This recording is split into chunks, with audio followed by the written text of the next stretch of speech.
Come in. Welcome. I'm E.G. Marshall. Welcome to the fear you can hear. Welcome to the sounds of suspense. It was the ill-fated Prince of Denmark, Hamlet, who lamented, "The time is out of joint. Oh, cursed spite, that ever I was born to set it right." Many people before and since have echoed the same cry of despair, but none with more compelling justice and reason than Ethan Vigil, clockmaker and destroyer. Ethan Vigil, for whom a special clock struck a magic and an evil hour. Got you boxed in. Your move, Jake. No, don't rush me. I'm thinking. God in heaven, Ethan, how can you stand that infernal racket? What racket? Oh, you mean the clock striking? I don't even notice them anymore. Well, go ahead. What do you want to give up? No. Who can think of a chess move with all hell breaking loose? Now on start our games after midnight. It can drive a man stark, staring mad. I swear to Sam Hill, Ethan, you deliver.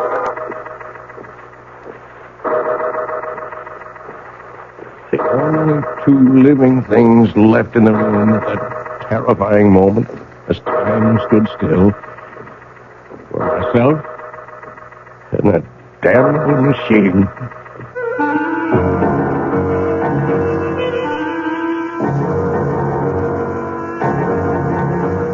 Our mystery drama, Time and Again, was written especially for the Mystery Theater by Ian Martin and stars John Beal. It is sponsored in part by Anheuser-Busch Incorporated, brewers of Budweiser, and by the Kellogg Company, makers of Kellogg's Special K cereal. I'll return shortly with Act One. When you drink beer, do you tilt the glass for long, hearty swallows? Or just tip it and sip it? Well, sipping's the thing for wine. But Budweiser beer is a hearty drink, brewed for zest and character. The best way to enjoy Bud is to drink it. Not chug-a-lug, just man-sized beer drinker swallows.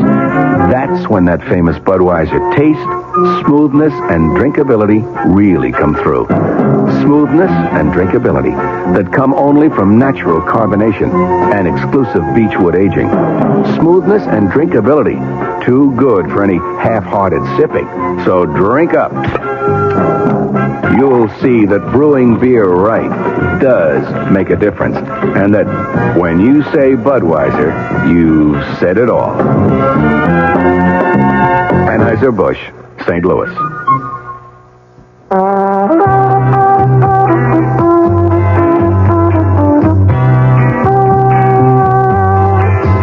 No matter what you're saving for, that's what Suburban Savings for Suburban. Suburban Savings offers you a regular savings account with flexibility. You can add any amount to your account whenever you wish. Withdraw whenever you want. Suburban Savings pays a 5.25% annual interest rate on regular savings paid quarterly, which earns an annual effective yield of 5.47%. Interest is compounded continuously from day of deposit to day of withdrawal, as long as $50 is maintained in the account to the end of the quarter. Come into Suburban Savings and open an account with flexibility. Our regular savings account in New Jersey at Bayonne, Edgewater, Elmwood Park, Emerson, Hackettstown, Morris Plains, Nutley, Paramus, and Sparta.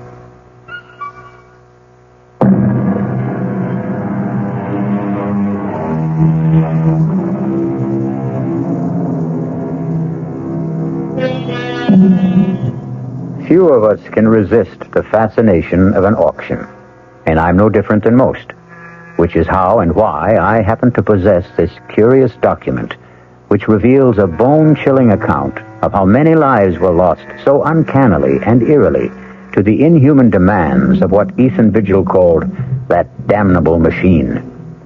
The tale I'm about to tell... No, wait. If you can manage to decipher his cramped longhand, let Ethan Vigil confess for himself. I, Ethan Vigil, clockmaker by trade, am writing this in case, when the moment comes, I fail to destroy the hourglass clock. For if I fail, someone must destroy it. Kill it. End its ghastly existence before God knows how many innocent people will die to satisfy its insatiable thirst. The clock itself came into my possession more or less by accident. I was working late at my shop one night about a year ago, and I heard a tapping on the closed glass door. Nation, some people can't read signs. Who's like to break that glass? Stop that. Can't you see him close? Hey, Governor, please. Let me in. Oh, get on with you. You won't be sorry. Give me a chance. I'll give you the chance of a lifetime. Look. It was raining heavily, the water streaming down the glass, but the object he had drawn from the cover of his pea jacket drew my eyes like a magnet. It was a clock, the like of which I'd never seen. It was shaped like an hourglass, with a strange appearing pendulum hanging in the lower half and the face in the upper half. In the place of the figure 12, at the top of the face, was the numeral 13. I had to see that clock more closely. Oh, bless you, Governor. You're a lifesaver, you are. What do you want? Oh, I want you to have a look at this here clock. Clock is the only reason I let you in. I'd like to have a look at it myself. Let's take it over to the bench. You want this clock repaired? I want to sell it to you, is what I want. I hope I don't regret this, but come on to my place in the back. There's a fire in there to dry you up a bit. You better back up to that fire. Where'd you get this clock?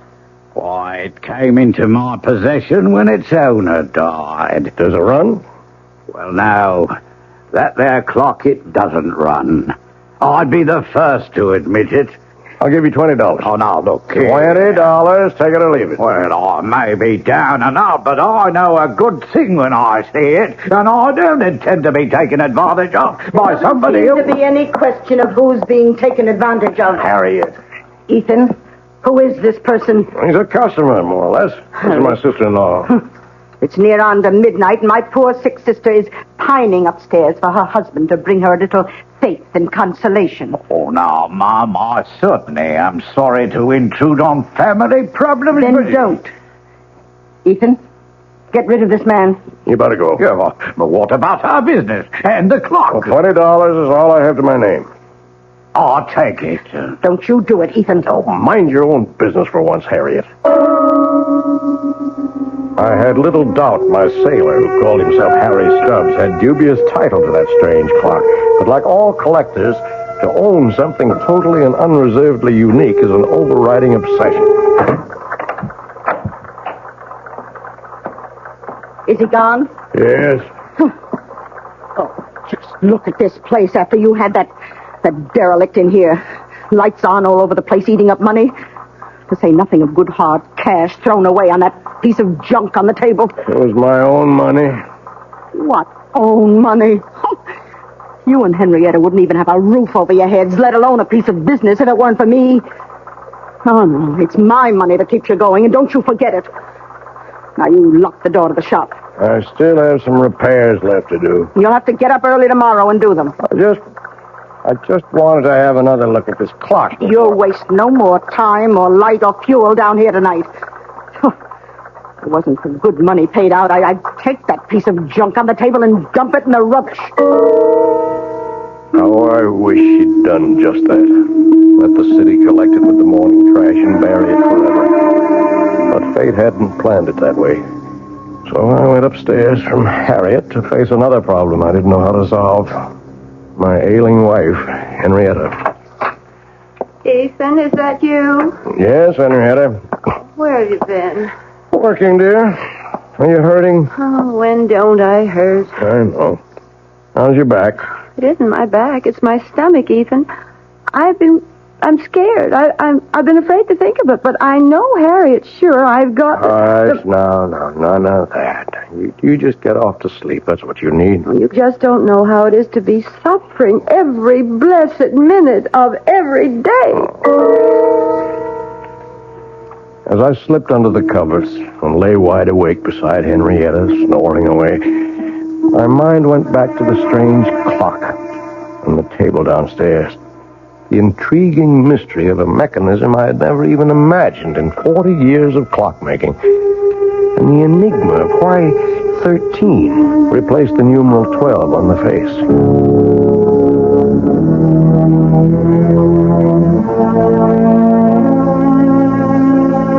All the next morning, between my infrequent customers, I puzzled and poked and tried to reveal the workings of this bizarre clock. But by 1 o'clock in the afternoon, when I was completely stymied, my wife surprised me by coming out to the bench in her bathrobe. Henrietta, what's wrong? I've been calling for someone. Where's Harriet? Well, she went to market. I'm sorry, I didn't hear you. Oh, I've got those blinding headaches again. Could we send for Dr. Royce? Is that the old clock that Harriet told me you threw away hard-earned money on? It's a very valuable antique, an original. And it was my money. Does it run? No. And what good is it? It's worth $20 as it is, at least. In working condition, it could be priceless. Can you fix it? I don't know. Why not? Well, look at it, Henrietta. You ever seen anything like it? First of all, the hourglass shape of the case. What's inside? Oh, that's the problem. Except for the 2 round glass windows. And they're not even glass. I don't know what they are. What window? Well, the one for the clock face in the upper cup, if you want to call it that, and the one in the lower inverted cup, where you can see what looks like a pendulum. Oh, can't you shake it and get that to swing? Well, that doesn't seem to be the way it's activated. It's quite stationary. Funny lopsided shape. Maybe it melted or something. Can't you get into the works? Well, only through this lid on the top. Now, look. There's all you can see of the works. Very old. Wooden gears, wooden pinions, wooden axles. No way to lift it out. I can't even get my hand in there to try. Let me. It's so silly. There must be some way to... Ow! What is it? Look what your silly old clock has done. What's the matter? My finger is bleeding. It felt like something bit me. Oh, come on, let me see. It's just a scratch. Scarcely drew blood. Just the same, I'm not taking any chances with that dirty old clock. I could end up with blood poisoning. I'm going to run this underwater. Now, you get me a bandage and some disinfectant. All right, with you. I was suddenly aware that the clock was running. And its beat was the sound of the human heart. But Ethan didn't follow his wife right away, because suddenly he had become conscious that the dead clock had come to life, that it had started to record time again, and that the sound of its beat was very different from all other clocks. It was a sound akin, if not completely similar, to the beat of the human heart. I shall return shortly with Act 2. And now another tale of the ball and chain. As Kellogg's Special K presents The good, the bad, and the heavy. Why is that cowboy wearing a ball and chain? Because carrying around extra pounds could be just like carrying around a ball and chain. How symbolic. What will it be, senor? Give me the Special K breakfast. Here you go. For a Special K, it's milk, orange juice, and coffee. Say, don't I know you from someplace? You probably don't recognize me with my ball and chain. I used to be 10 pounds lighter, but I'm getting back that way by exercising and eating smart at every meal, starting with this here Special K breakfast. What's so special? It's less than 240 calories, 99% fat-free, and delicious. It's going to help me get rid of this here ball and chain. I bet your horse will be glad to hear that. another ball and chain. Fight the gust. Your happy ending could begin with the Kellogg's Special K breakfast. That's Kellogg's Special K. That's right. Good night. This is WOR New York, your Mystery Theater station.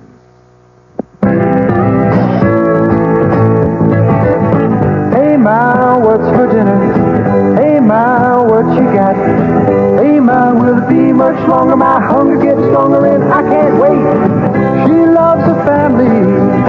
She wants the best. She does all that she can do. She lets ShopRite do the rest. Hey, Ma, what's for dinner? How about Armour canned ham, 3-pound size, $3.99. ShopRite grade A frozen green beans, 9-ounce packages, 6 for $1. ShopRite Dairy Case Homestyle biscuits, 8-ounce packages, 5 for 49 cents.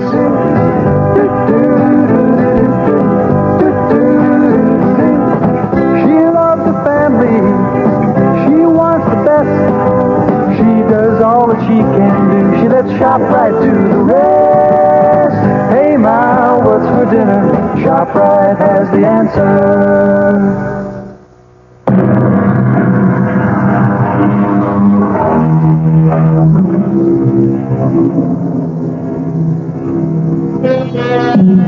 Whatever his wife had accidentally touched, the clock had begun to run and remained running steadily, without any sign of stopping. Ethan checked that Henrietta's wound was little more than a surface scratch, and returned to observe, but let him tell his own story for himself, as he wrote it in his confession.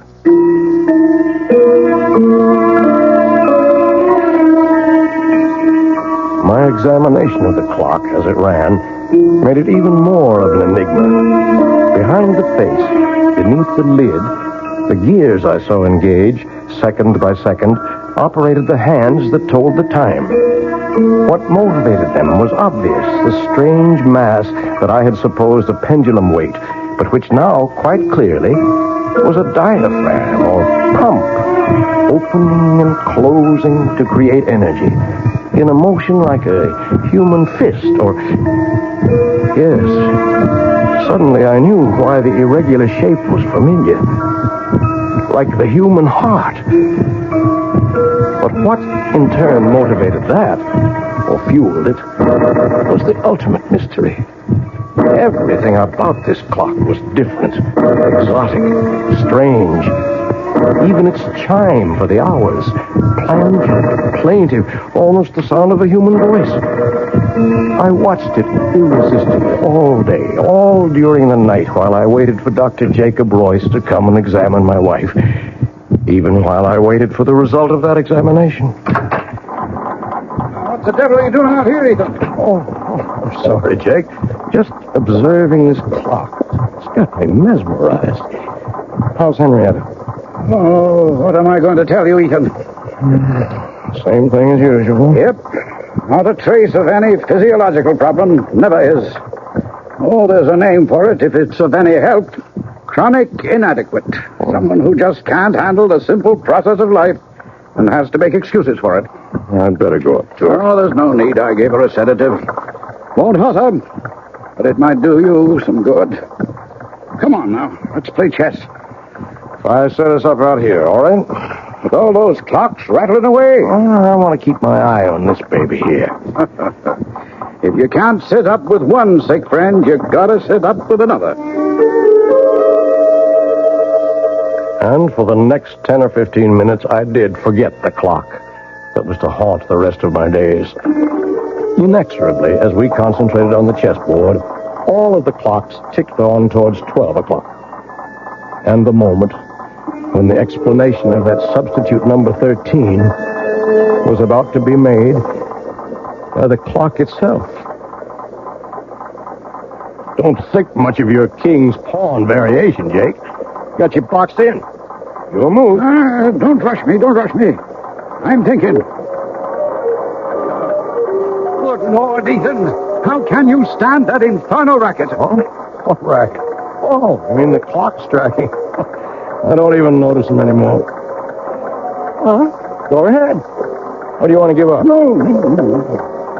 Who can think of a chess move with all hell breaking loose? From now on, we start our games after midnight. Enough to drive a man stark, staring mad. I swear to Sam Hill, Ethan, you deliver. After the 12th stroke of the hourglass clock's chime, there was no sound but the beat of the clock and my own heart. Everything else had stopped dead. My friend's mouth was frozen in the act of speaking. His hand poised over a chessman as though cast in bronze. Outside, like the old child's game, people had turned to statues. A car backing into a parking space was stopped in its tracks. The very raindrops hung motionless in the air like a spangled curtain. For everyone else in the world, save only me and that damnable clock, time was standing still.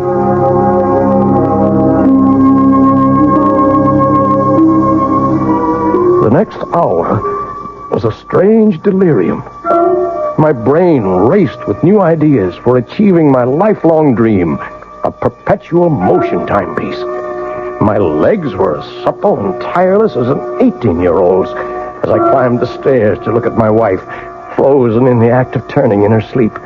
My sister-in-law caught in the middle of a snore. Towards the end of the hour, I returned to the shop. A quick stab of terror prodding at me. Was this to be forever? Poor Jake still sat in the middle of the move he had started almost an hour ago. The hands of all the clocks pointed to exactly 12, except the hourglass. There, the small hand stood directly at 13, while the minute hand swept closer and closer to join it. With a sense of mounting excitement, I waited for their junction. Like the other clocks, my strange new one had only struck 12 before. Now I felt I knew the reason for 13. The extra magic hour of precious time that twice a day it offered to its owner. With bated breath, I waited for the proof. The missing chime.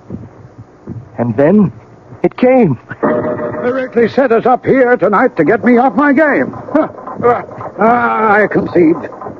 Don't you want some more time to think it over? It wouldn't matter if you gave me an hour to consider it.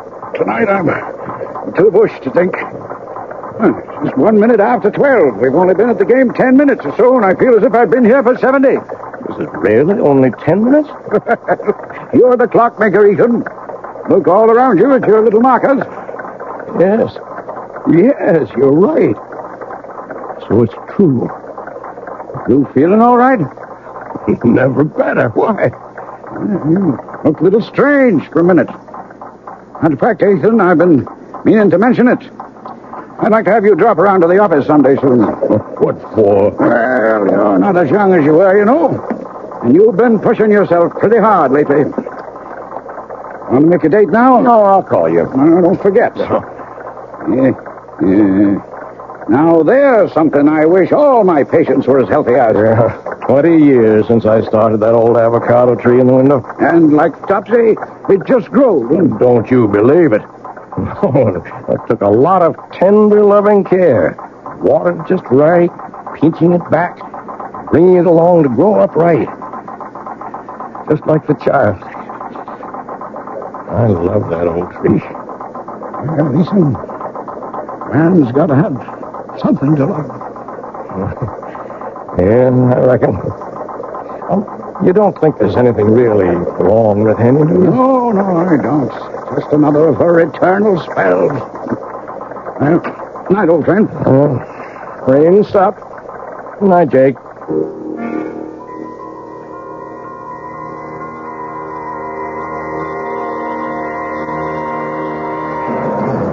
For a long time after my old friend drove away, I stood by the door, gazing into the cool, crisp night. I didn't notice the cold. I was too full of a kind of welling excitement inside me. What a gift that clock had brought me.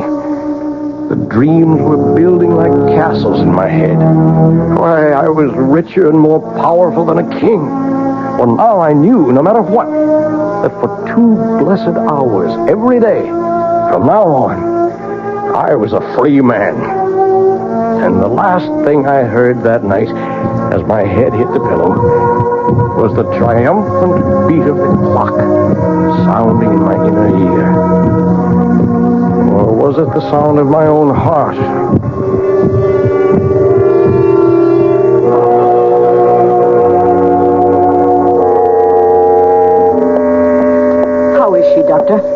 I don't know, Harriet. Now, I don't mean to alarm you, but I think we'll put your sister Henrietta in the hospital for a few days for observation. What's the matter with her? Well, that's what I want to put her in the hospital for. Find out. What do you suspect it is? I don't suspect it's anything. I just want to reassure myself.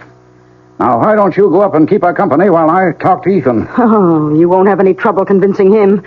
I don't see why I can't take care of her. Well, you can't this time, Harriet. If you want to help, go sit with her. I'll make the arrangements with Ethan. How's Henny? I want to put her in the hospital for a few days, Ethan. Oh, she's that sick? I'm not sure. Whatever it is, this is not just one of her spells. I want her under observation for a while. Oh, whatever you say, Jake. I wish I knew what to say. I feel a little guilty. Ever since that night a few weeks ago when we were playing chess. What do you mean, guilty? Well, damn it, for 20 years I've been medicating her imaginary ills. I wonder if maybe I got careless that night. Huh? Well, there's no doubt that from then on, this debility, anemia, whatever it is, started. Well, I'll get along and make all the arrangements. I'll phone you when to expect the ambulance.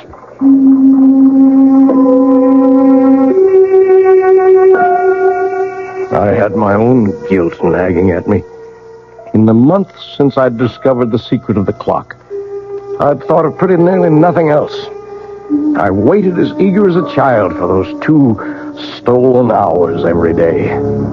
Not only for the relief from Harriet's nagging and poor Henrietta's everlasting complaints, but for the lift, the joy, the youth and vigor that they brought me. For I'd gone one better than Ponce de Leon. For part of a day, anyway. I had found the fountain of youth. But a wave of shocks was about to jolt me back to reality. The first was Henny's being taken to the hospital. The second was the morning the clock stopped.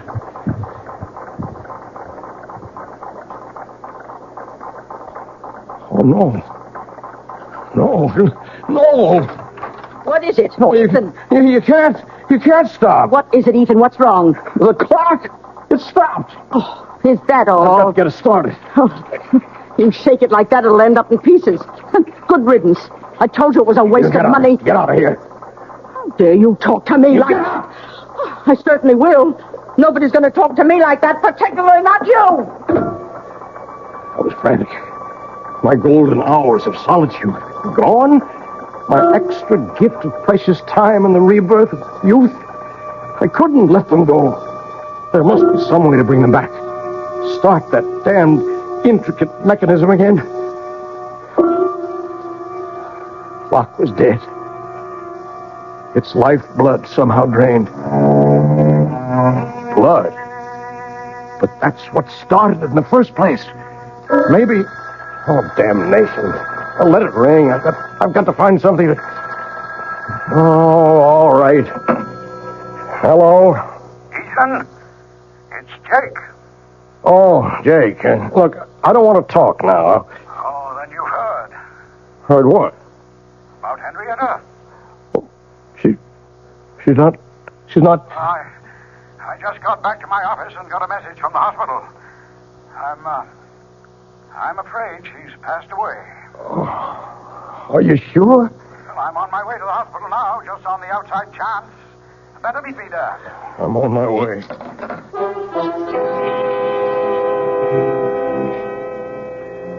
We were too late. And he was gone. With no goodbyes. I sat by a nurse's desk, waiting for Jake to complete arrangements and drive me home. A young nurse came down the hall with a tray of blood samples, putting them on the desk. She came towards me. Mr. Vigil? Yes, nurse? Dr. Royce asked me to tell you he'll only be a minute or two. Oh, thank you, nurse. As she walked away, my eyes following her blindly, then I was looking at that tray of blood samples. Blood. It was Henny's cutting her finger that started the clock. Would that be the answer? I acted without thinking. In a moment, I had slipped one of the tubes into my pocket. And I was back in my seat before Jake came striding down the hall.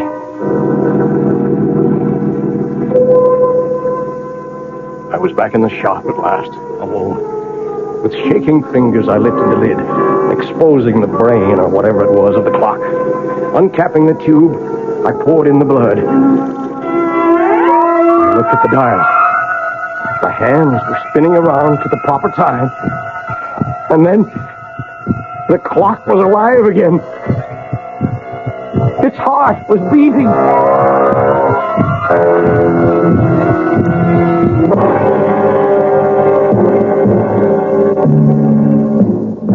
It would have been better, far better, had Ethan left it for dead, as we shall see when we return shortly with Act 3.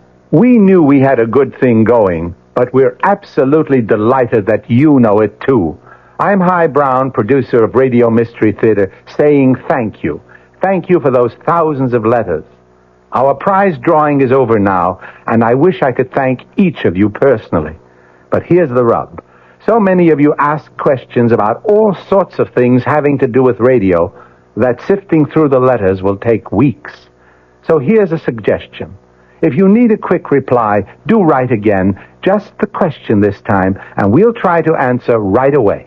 Send it to Mystery Theater, Box 5152, Radio City Station, New York 10019. That's Mystery Theater, Box 5152, Radio City Station, New York 10019. And again, thanks so very much for your fabulous encouragement.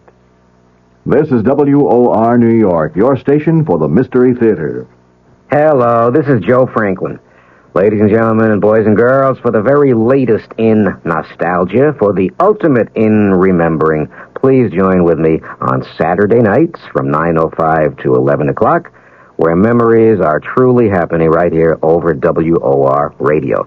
It is my privilege to present radio's original Memory Lane program, but positively the original. And whether it's Al Jolson or Benny Goodman or Louis Armstrong or Eddie Cantor or Harry James or the Dorseys, Mario Lanza, Gene Krupa, the young Frank Sinatra, George M. Cohan, Bing Crosby, Bogart, Lombard, Cagney, and all those happy times of radio's comedy and drama and soap opera. We have it fascinatingly, and all the sounds are reproduced crystal clear Saturday nights from 9:05 till 11 over WOR Radio. Yours truly, Joe Franklin, hosting Memory Lane. Tune in.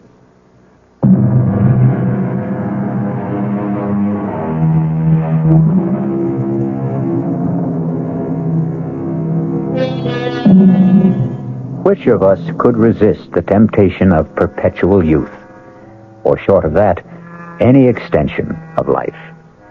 2 extra hours a day is 730 a year, almost exactly an extra month. In a lifetime, 6 whole more years. But what Ethan Vigil forgot is that for every action, there is a reaction. For every gift, a recompense. The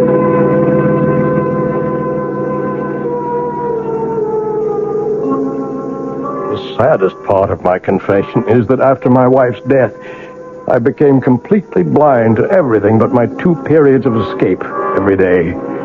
More and more, my sister-in-law Harriet took over the ordinary part of life, transforming my beloved clock shop into a nightmare against which I preferred to close my eyes. Ethan? Ethan? What, Harriet? Would you mind helping me dress this window, please? Well, what's the matter with it as it is? If you just get away from that bench of yours for a moment and come here, perhaps I can show you. All right, Harriet. You know how I'm branching out now that I'm the active partner in the store. Oh, gewgaws and gimcracks. Well, you might know you'd lag a mile behind the times. This is novelty jewelry, and to sell it, we must display it. Cheap claptrap. Now, first off, I want you to get this cheap, silly rubber plant out of the window. Rubber plant? That's my avocado tree that I grew with my own hands. Well, whatever it is, it takes up the whole window. I want it out of here. No, sir, not my tree. It needs the sunshine it gets. But what use is it? Does everything have to have a function? It's beautiful. It's balm to my soul. That's enough reason for its existence. Besides, it don't cost nothing, so you leave it alone. Oh, very well.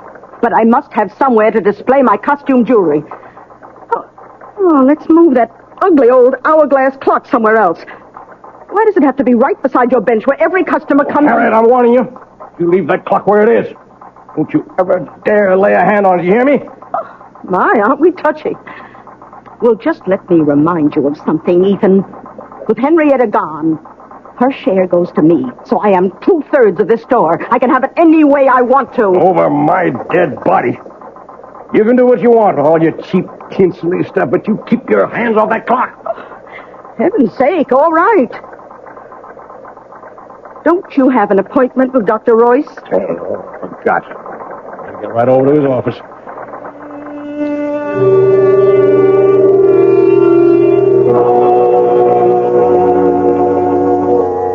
Okay, Ethan, you can put your shirt back on. I'm all finished examining you. Oh, what's the verdict? I couldn't be more pleased. You approve of the shape I'm in, huh? Well, before Henrietta died, I don't mind telling you, I was plumb worried about you. Oh. Your heart was acting up. I didn't like your blood pressure. And there was a lump in your belly I could palpate big as a grapefruit. And now? Now I don't even need the x-rays I took. Know it before I see him. It's practically noon. Now go on, you don't need a doctor. Get out of here. Let me get around to the sick people outside who do.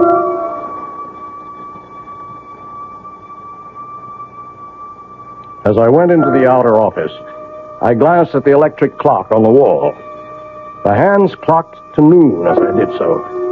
And I was looking at a, by now, familiar scene. The nurse who had risen to escort the next patient in was suddenly transfixed, halfway up from her chair. A child about to scream remained with face contorted, the scream not yet uttered. A thought crossed my mind. It was a month since I had fed the clock that first transfusion. I went into Jake's small lab, opened the refrigerator, I helped myself to a blood sample, and left.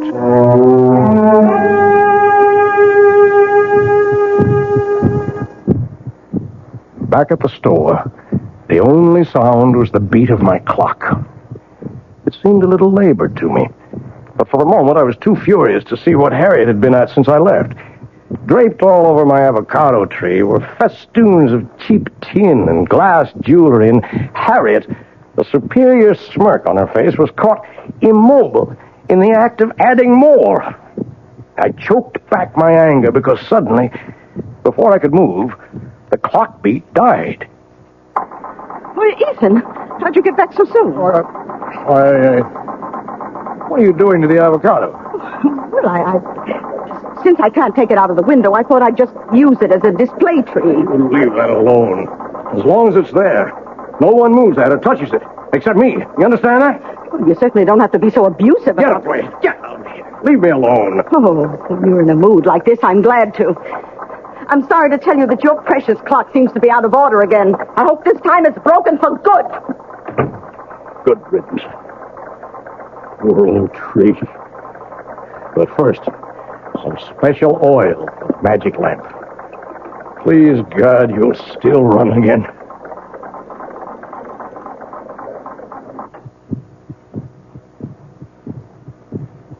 And time stood still again. The pattern for the next months of my life was set. The part of it in my waking moments was only a necessary bridge between the long hours of infinite relief and accomplishment my clock brought me each noon and midnight. My designs for my perpetual motion mechanism were completed. I had already started to build it. That was my real life. Although I found to my dismay that the clock seemed to demand more and more frequent transfusions to stay running. But these were easy to steal from Jake's office in the hours when time stood still. And once again, events caught up with me. Oh, Jake, just a moment. What are you doing here this time of night? Well, the evening's young. I thought a chess game might get some things off my mind. What were you frowning at in the window when I passed? My plant there. Avocado? Oh, yeah. Looks a mite peaked. I can't understand it. It's been wilting and drooping day by day. No reason. Are you any good at diagnosing vegetable life, Jake? Nope. I'm beginning to think I'm not much better with humans. I wish I knew the secret of your spot of youth. Think I'm getting old. You're not yourself, Jake. What's wrong? I don't know. In a way, it goes back to Henrietta's death, or seems to. What does? Well, I never said too much about the way she died at the time, Ethan. Congestive heart failure, you said? Oh, that's true enough. That's a condition that produces an end to living. But what caused it? Are you asking me? No, I'm asking myself. And I have no answer. Oh, tests were run and the pathological evidence was clear enough.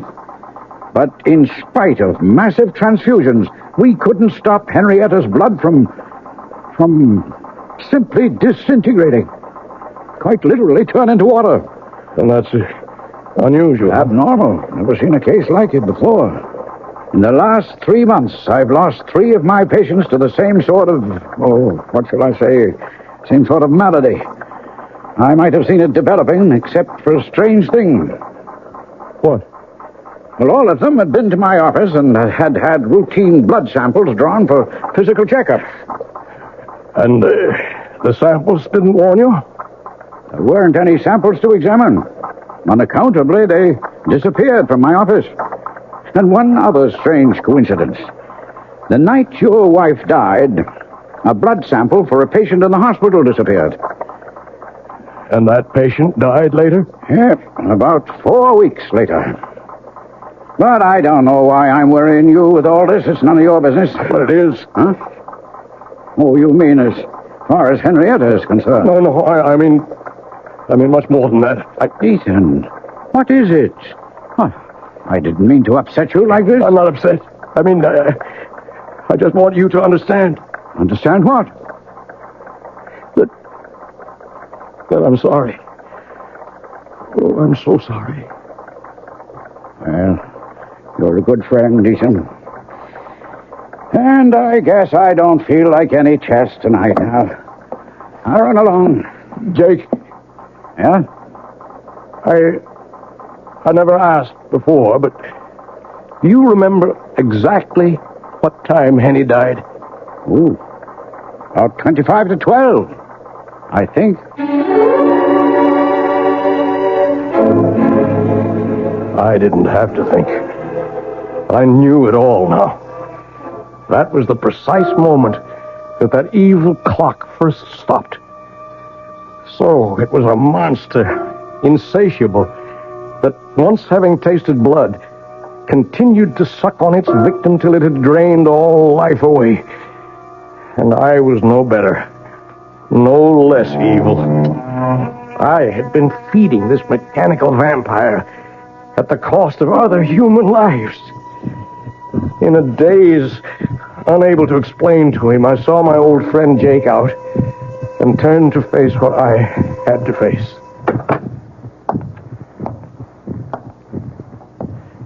The shop was dark as I walked to the clock.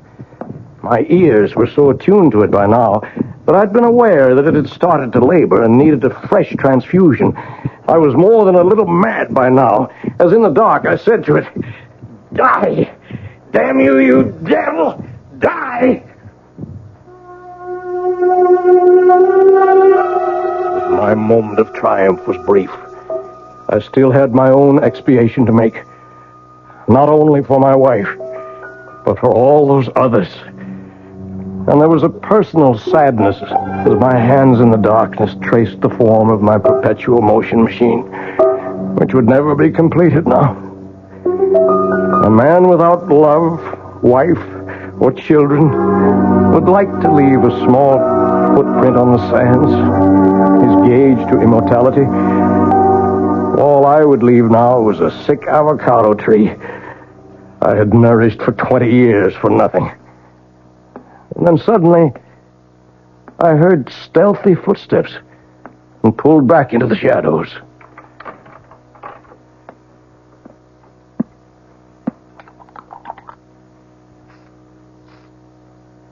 Harry.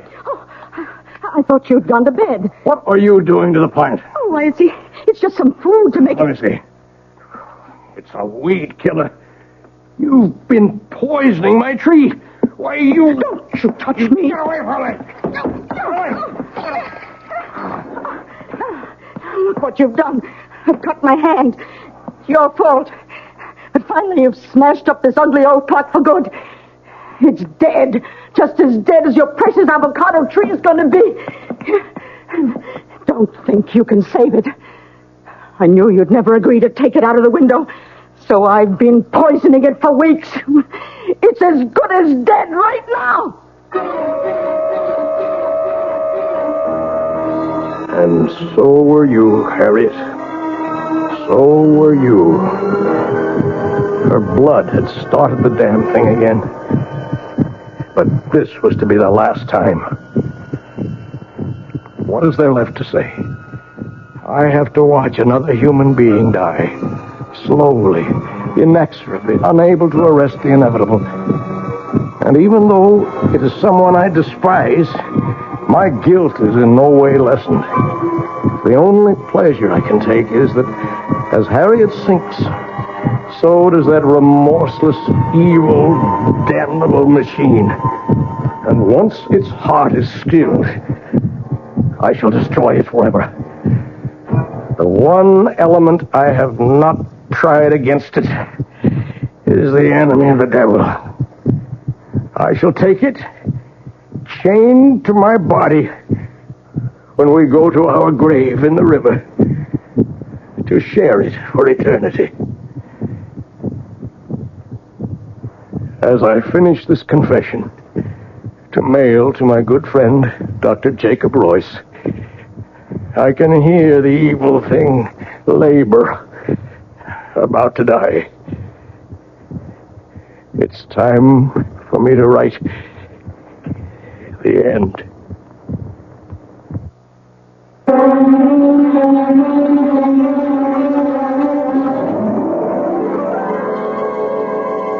So be warned.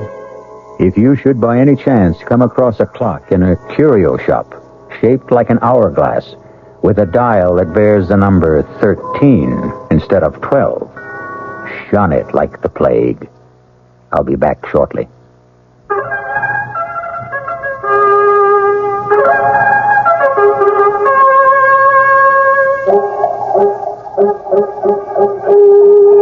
Hello, mystery fans. This is the Creeping Claw. Yes, this is the Claw, and I'm coming your way. I'm coming your way, and I'm gonna get you.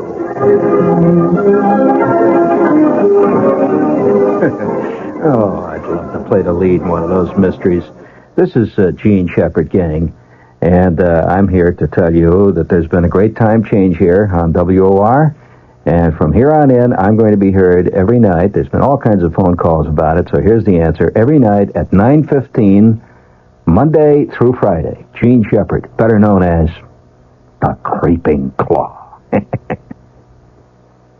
Good evening, I'm Patricia McCann. Dora McCann and I hope to have the pleasure of your company this week from 11:15 a.m. to 12, Monday through Friday. And let me tell you what we've got planned. Food prices have gone up again, so tomorrow we'll talk good, cheap food and how to make it taste. Then Tuesday, the day we've set aside for our ongoing nutrition series, our guest will be Diane Buckman, and she'll tell you how to use herbs to make everything from your own cosmetics and perfume to a natural tranquilizer. Then on Wednesday, we're going to get tough. Our guest will be Ralph Sharrow, a lawyer, a consumer, and a complainer, and he wants to tell us all how to get satisfaction from Ma Bell, Con Ed, and the local TV repairman. Thursday, Dora McCann interviews a lady who does a lot of ad-libbing in the kitchen, who doesn't think you should be uptight about a lot of the old rules and regulations. Her name is Gwen Andrews. She's author of Impromptu Cooking. And then last but not least, on Friday, you'll hear Muhammad Salam, who'll talk about his Middle Eastern restaurant, the Tripoli restaurant here in New York, one of the best. Have we got a date? Monday through Friday, the McCann program right here on WOR.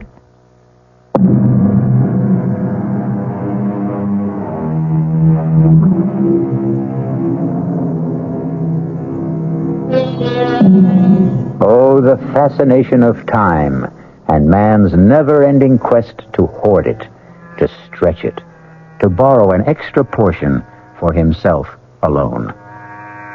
As I sit watching the clock ticking away, I, too, have that irrational impulse all of us have felt sometime to hold back the hands and bring time itself to stop. And then I remember Ethan Vigil, and I decide that once around is enough for all of us. Our cast included John Beal, Grace Matthews, Bryna Rayburn, and Ian Martin. The entire production was under the direction of Hyman Brown. And now, a preview of our next tale. Deeply, hopelessly, irrevocably in love. Now, my boy, I've been a publisher a long time. I've talked to dozens of authors.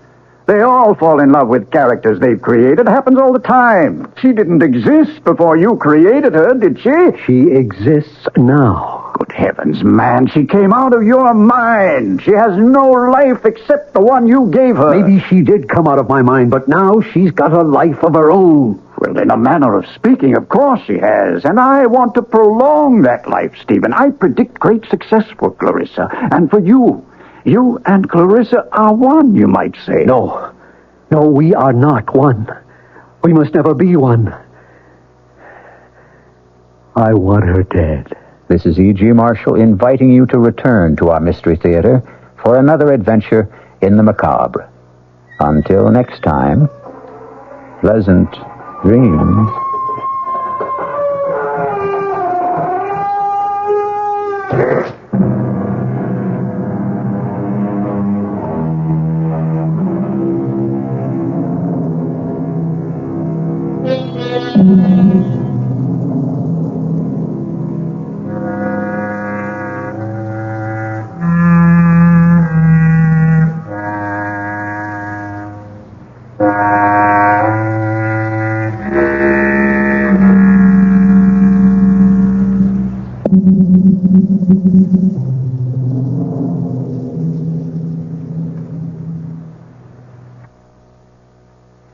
The WOR Mystery Theater was brought to you by ShopRite Supermarkets, where you get a lot more for a little less, and by Suburban Savings, with offices throughout North Jersey.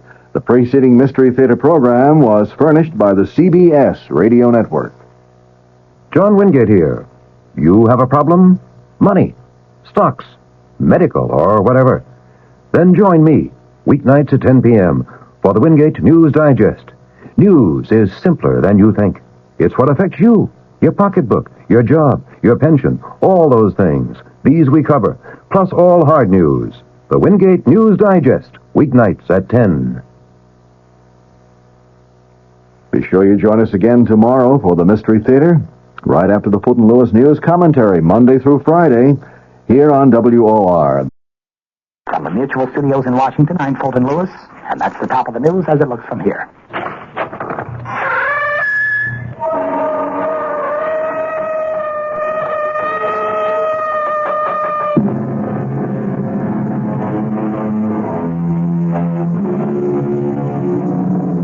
Come in. Welcome. I am E.G. Marshall. Welcome to the sound of suspense, to the fear you can hear. For the next 52 minutes, I'll be your companion on a journey to a place in the past. It used to be that only the mystics believed you could go back, relive your life. But didn't so eminent a scientist as Albert Einstein say that the past, the present, and the future are all intermingled somehow? Then why should we question a gentleman named Spencer Chadwick, who is asking a very vital question? Inspector, do you believe a person can do it again? Do what again? Go back. Where? To that point in his life where it went wrong. It turned sour. And correct it. No. No, I don't believe it's possible. Well, I'm doing it, Inspector. I'm doing it. I'm changing it. I've gone back. Inspector, I've gone back.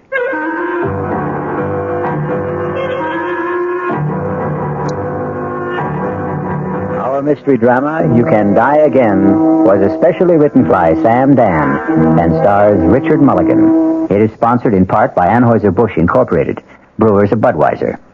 I'll be back shortly with Act One.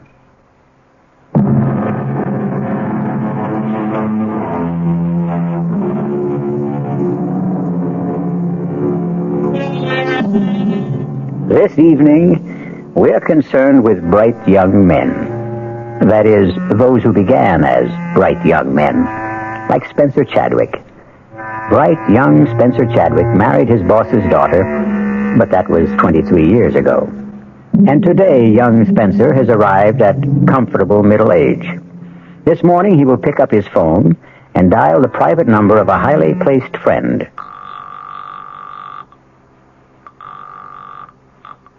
Chief Inspector Faraday's office, Sergeant Milrose speaking. Sergeant, this is Spencer Chadwick. Good morning, Mr. Chadwick. Connect you right away. Spence, I hope you're not calling to cancel our golf date. No, Martin. I'm calling to tell you I murdered my wife. I won't believe it, Spence. I can't believe it. Marty, look at her. She's dead. I see she's dead, but I won't believe you killed her. She's been stabbed, Inspector. Yes, Sergeant, yes. And that's the knife, Marty. Now, Spencer... You'll surely find my fingerprints on it. What's that bruise on your head?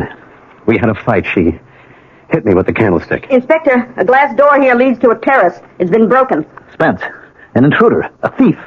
Did he slug you and kill Margaret? No, I killed Margaret. But that broken door? She tried to get away. I dragged her back into the room. Whose place is this? Mine.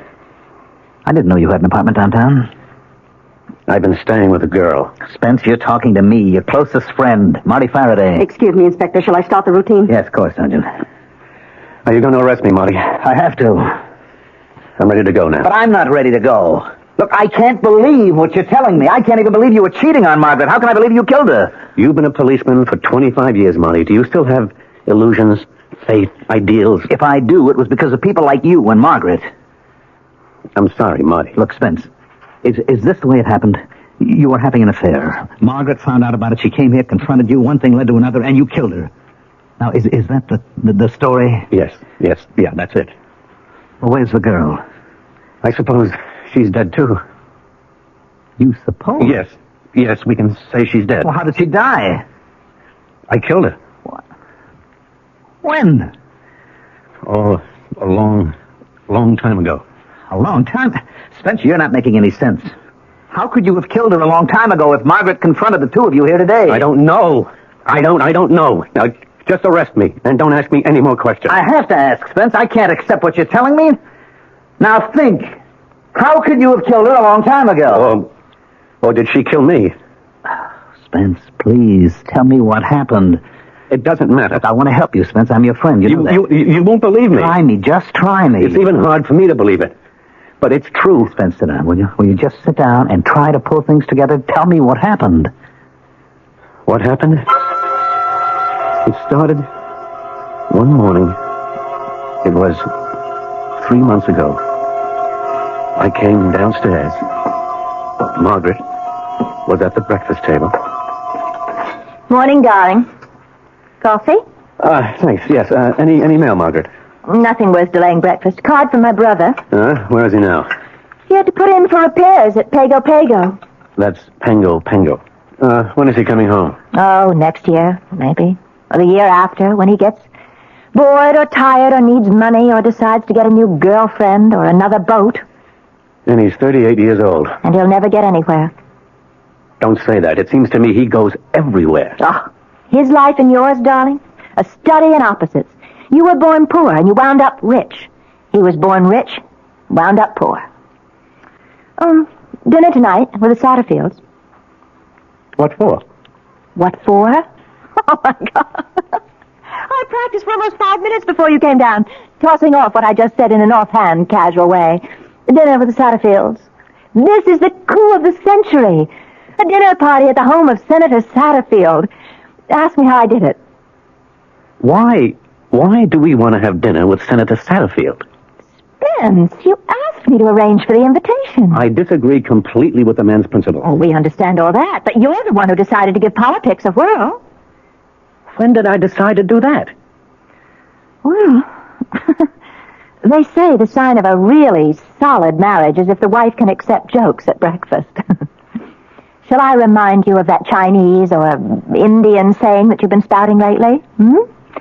A man spends his first 20 years living for himself, his next 20 living for his family, and his next 20 living for his country. It was you who decided. Dinner's at 7:30, black tie. So be home early, Spence? You're not listening. Darling. Why are you looking at me like that? Is there something wrong? Who are you? What did you say? I said, who are you? Tell me. Spencer. What are you doing here? Now look, darling, if this is... Oh, no. Oh, what am I doing here? If this is a joke, it's not in the best of taste. Well, I'm afraid I don't know where I am. Or who you are. Do you know who you are? Yes, I think I know who I am. I'm Spencer Chadwick. All right, now listen. Sit quietly for just a minute. I'm going to call Dr. Berger. Please, I don't want to put you to any trouble. Don't get up, Spencer. Please, don't get... Where are you going? Home. This is your home, Spencer. Please, don't be alarmed, please. I hope I haven't frightened you. I'll leave this minute.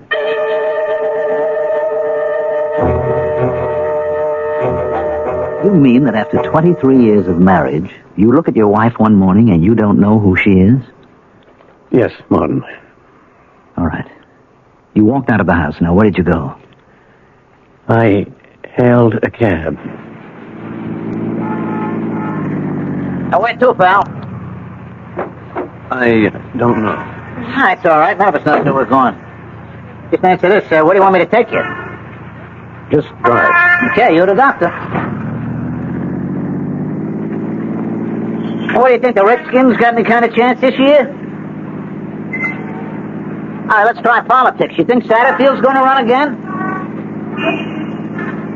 Well, as my old man would have put it, you wasn't exactly vaccinated with a phonograph needle. Driver, why are you headed north? Well, you said to drive. The Chadwick building is down on Jefferson Square. I distinctly told you to take... You distinctly told me nothing. What would I be doing in your cab at 9 o'clock in the morning if I didn't intend to go to my office? Yes, sir.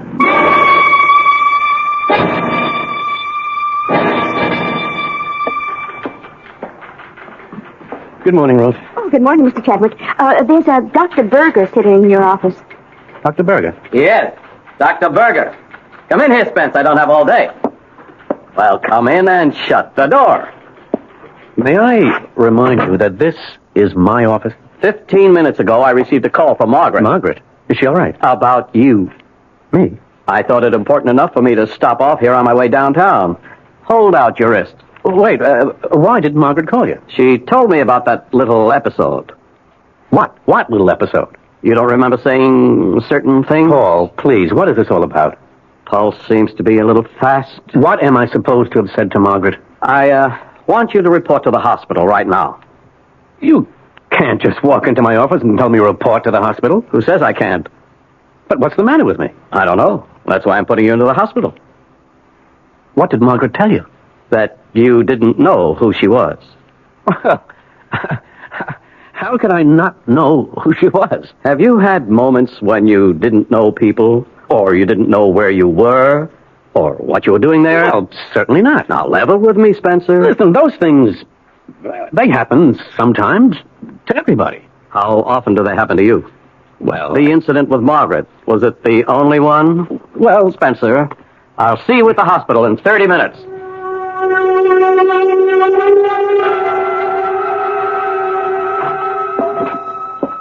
Well, you did it. You're here, Spence. Of course I'm here. I won't keep you an hour longer than necessary. Probably get you out by the end of the day. Paul, you do what's necessary. That's a good attitude. Most of you high-powered business types are so self-important. Don't start to lecture me. I'm here. I agree I need some help. Now what's holding us up? I am. I'm talking to you when I should be arranging for tests. Now, you just relax. Listen to some music, read, take a nap. I'll see you.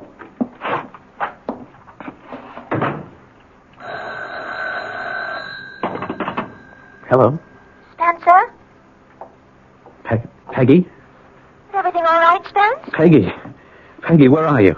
I'm at the apartment. Where else would I be? Tell me, are you all right? Oh, yes. Oh, yes.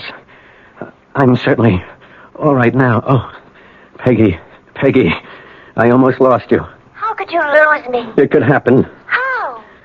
Dr. Berger, he could make it happen. But not now, not anymore. Do you know why? Why, Spence? You called me just in time. You warned me just in time. And I'm getting out of here this minute.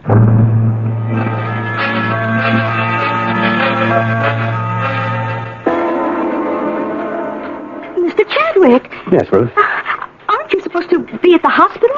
I'm not supposed to be anywhere except in my office during the business day. Oh, yes, sir. This Dr. Berger, he's been calling just about every 5 minutes. And your wife. Shall I get them for you? No, I left Dr. Berger a note saying I changed my mind about the necessity for what we were discussing. Now, tell him I have nothing to add. Oh, yes, sir. Oh, call my wife and remind her we have a dinner date with Senator Satterfield. And no calls. No calls. I don't want to talk to anyone. Yes, sir. Except a young lady. She'll call herself Peggy.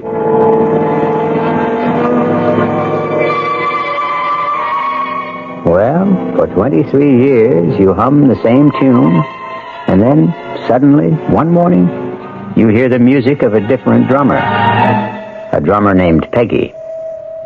Or is she a piper named Peggy, who will have to be paid? We shall return shortly with Act Two.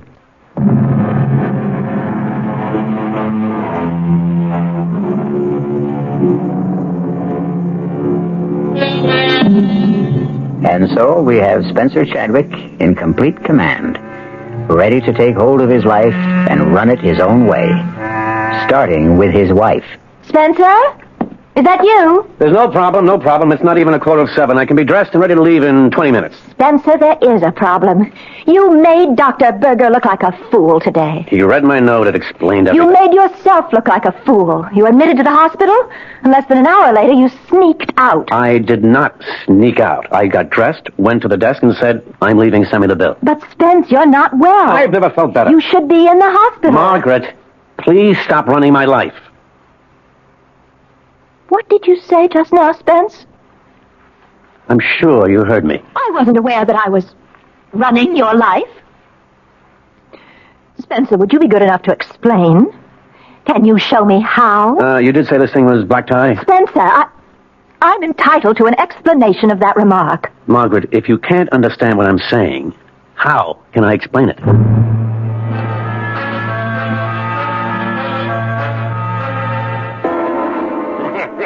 Quite a man, this husband of yours, Miss Chadwick. Some brandy? Yes, thank you, Senator. We need men like you in public life, Spence. Fellas with their heads screwed on straight. You know, I have an opportunity to recommend a man for a presidential advisory commission on... I don't think I'd be interested, Senator. I like your style, Chadwick. You play hard to get, but you do it convincingly. The public eats that up. No, Senator, it's not a pose. You see, sir, it seems to me that I've spent all my life working for other people. Serving others is the most richly rewarding profession a man can follow. That's if he happens to be a selfless person. But I never saw myself as a manufacturer of farm equipment. I wanted to study languages, the basic structures of human communication. An admirable calling. Margaret and I were going to leave for Tibet on our honeymoon, but my father-in-law became seriously ill. Somebody had to look after his affairs till he could get on his feet again. That was 23 years ago. He never did get back on his feet, and I never did get out of his office. But you transformed that little factory into the third largest enterprise. I know, Senator, I know. I did it for my wife, my in-laws, my employees, the stockholders. But now, finally, at length and at last, I'm going into business for myself. What sort of business? The Spencer Chadwick business. The Let's Please and Amuse and Excite and Develop and Enhance Spencer Chadwick. Thank you for your offer, Senator, but there are many others who are more worthy, not to mention more willing.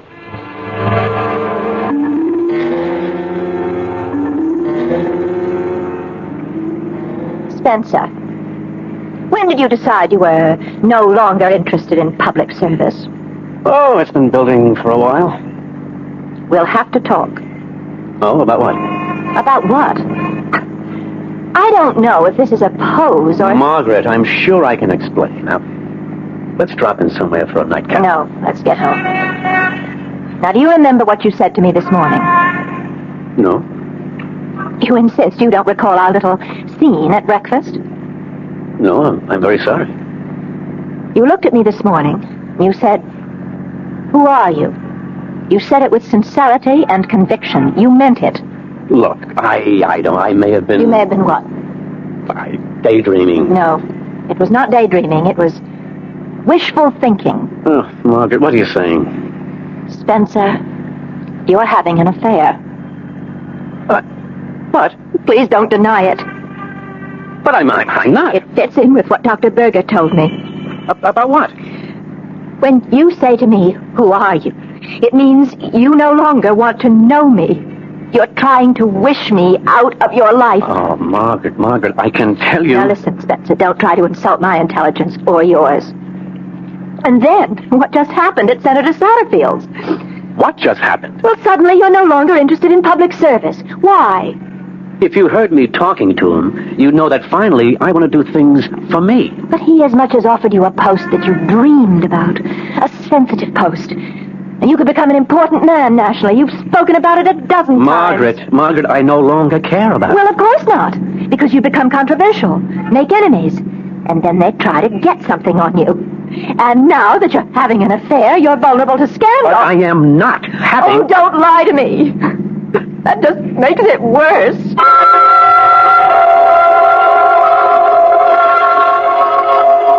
But you were lying to us, Spence. We know you were lying. We know about Peggy. Inspector. Yes, Sergeant. If you'll come into the bedroom, Inspector, I didn't want to move anything. All right. Now, sir, here are these pictures. Are these Peggy? Are they, Spence? Yes. Well, sir, if you look at the hairstyle, that went out 25 years ago. I'm no expert, but these don't look like pictures that were taken recently. Now, the clothes in the closet, skirts, blouses, dresses, are these Peggy's? Are they, Spence? Yes. The styles are about 25 years old. Now, here's a label in a skirt. It's a Lydia Carter. She was a designer who was fashionable 30 years ago. Well, Spence, tell us. I can't. Why can't you? I don't think I know how. Never mind how it sounds. Just tell it. Martin, did you ever think you could somehow get a second chance? To do what? To live your life over. To answer your question, no. Did you ever think you could go back to a point in time when you made a decision which changed everything for you? Where you crossed your own particular Rubicon, and if you could go back, start again, and do the thing you really wanted to do? To answer your question again, no. That's because you never regretted the course of your life. And you did? Are you trying to tell me that you did? Every day for 23 years. All right, Spence. I won't press you. No, Marty, don't put that sympathetic tone in your voice as if you think I'm some kind of nut. Look, you could plead insanity. Once again, Marty, I'm not crazy. Temporary insanity. Not for 1 minute. I asked you a question. Can you go back? Can you live your life over again? And I gave you my answer. No. But you can. You can do it. I did go back. Not for long. But I did go back. All right. All right, Spence, you did go back. And if I hadn't lost my head, if only I hadn't killed Margaret, I could have stayed. I could have started over.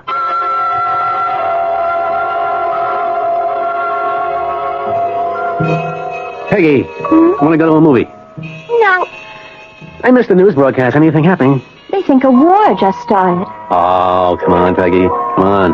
There aren't going to be any more wars. Everybody knows that. People may be crazy, but they're not insane. Where? I think the man said Korea. Someplace like that. But maybe I didn't hear it right. Hey, if you don't want to go to the movies, what do you want to do? Sit home and just listen to you. Tell me about the trip you're planning. Well, first, don't call it a trip. We may never come back. It may take all our lives. Fine with me. And we may never find it. Great. What are we looking for? The origin of language. For instance, we say brother in English. German, Dutch, Scandinavian, so on, say a form of bruder. Same basic word. Latin, Greek, frater. The BR becomes FR. Russian, obrat. The differences are all in pronunciation. Okay. How did this one language spread so far and wide to cover so many different kinds of people? Arbeit. How? That's what I want to find out. And we will travel and study and research, and one day, maybe... Maybe what? This Indo-European language, it's only one of 30 language families. At one time, was there one single language, the mother of all? Was there? I don't know. One day, I hope to find out.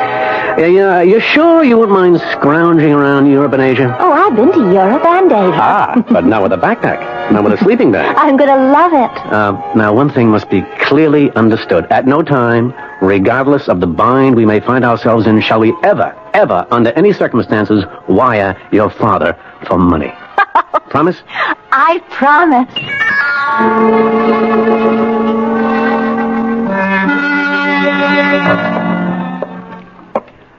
Hello, Margaret. Where have you been, Spencer? Oh, excuse me. I hope that doesn't sound shrewish. Well, no, it doesn't. Or as if I'm trying to run your life. Please, Margaret, cut it out. The reason I ask is because I had prepared dinner. I know. Didn't you get my message? Yes, I did. I got it at 8. Meanwhile, at 7, the Millers, the Brownsteins, and the Gladwells arrived. No, the Gladwells were here at 6:30.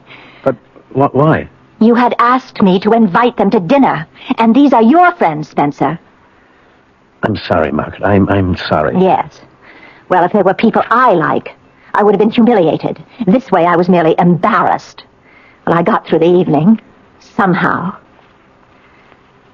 Spencer, tell me. Who is she? Margaret, believe me, there is no... I start with the premise that it's my fault. Somewhere I must have failed you. I've gone wrong. But I don't know where, and I don't know how. Tell me, Spence. Tell me. Margaret, please, Margaret. Please, Margaret, what?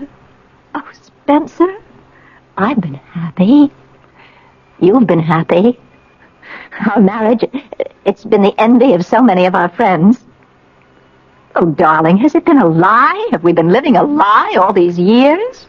Do you want the answer? I demand an answer. The answer is yes, it's been a lie. Who is she, Spence? Who is she?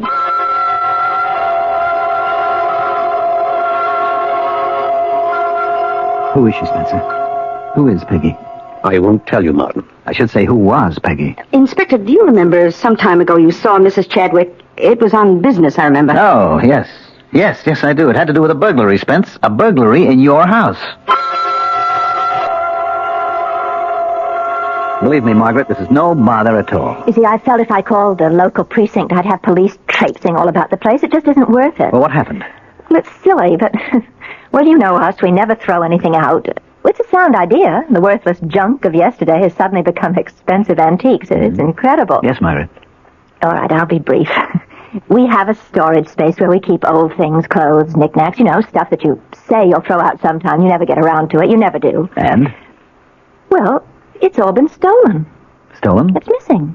Well, it must have been stolen. I don't care about it, but it's just unnerving to consider that the house has been broken into.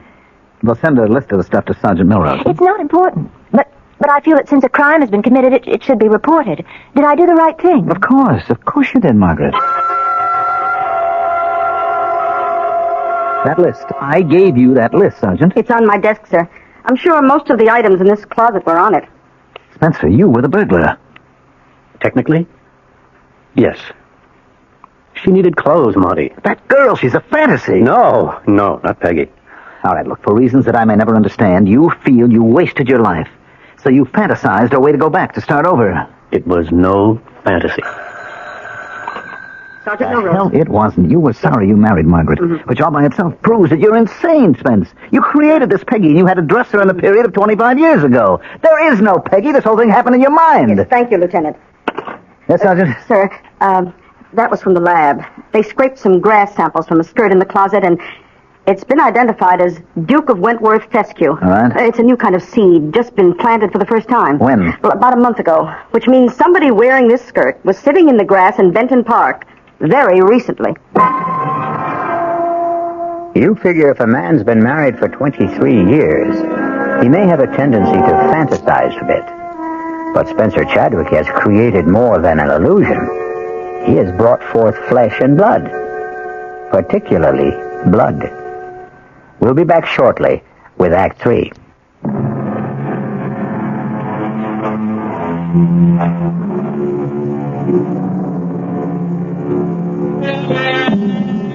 It was all right while Peggy was only an illusion. She was Spencer Chadwick's private affair.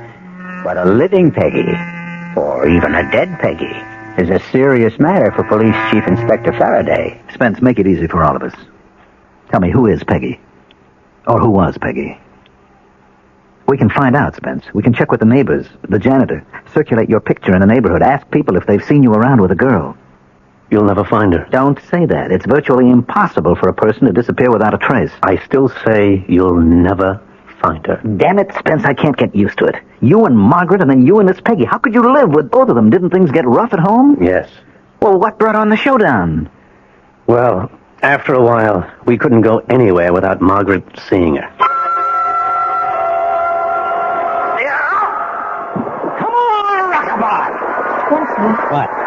is that the girl? What? Who? That girl. She's been looking at you all afternoon. Oh, Margaret, believe me. Why don't you invite her down here? She'll have a better view from our bar. Oh, Margaret. No reason we shouldn't all behave in a civilized manner. Introduce her. Margaret, I never saw that girl before in my life.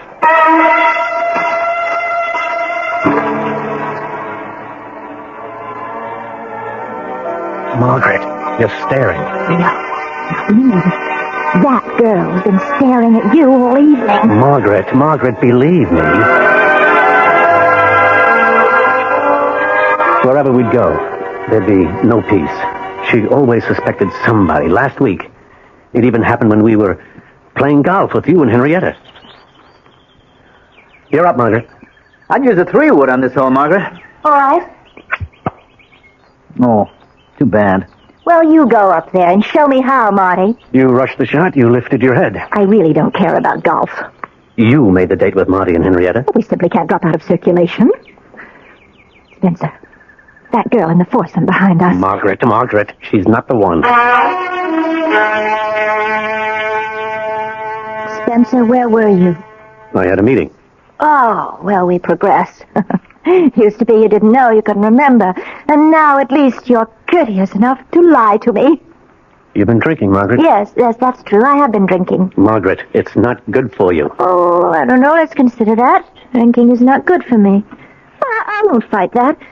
However, what you're doing, that's good for me, Although I must say you're treating me nicer these days. You started off by asking, who are you?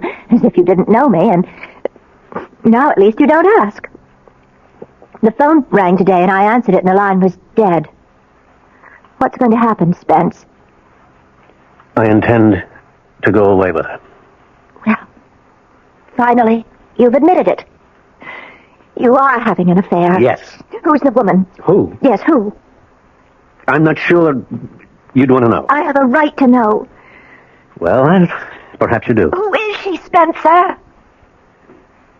She's you. Me? Yes, Margaret. The girl is you. What kind of nonsense? No, that's not quite right. She isn't you. Then what were you trying to say? She was you. She isn't Margaret Chadwick. She was Peggy Wainwright. Spencer, don't look at me like that. I'm scared. Do you want me to prove it to you? Come with me.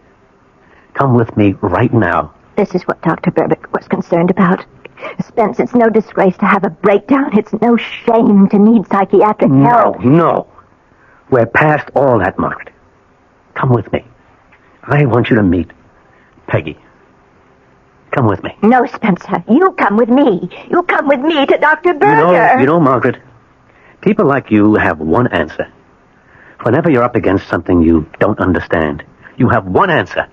Whenever you're faced with something that's beyond your experience, you have one answer: see a doctor. That solves everything. That takes care of everybody. And it never occurs to you that yours might just possibly be the wrong answer. Now, why are you so sure of yourself, Margaret? Why are you so sure that I'm the one who's wrong? Come with me, Margaret. I want you to meet Peggy. Or are you afraid?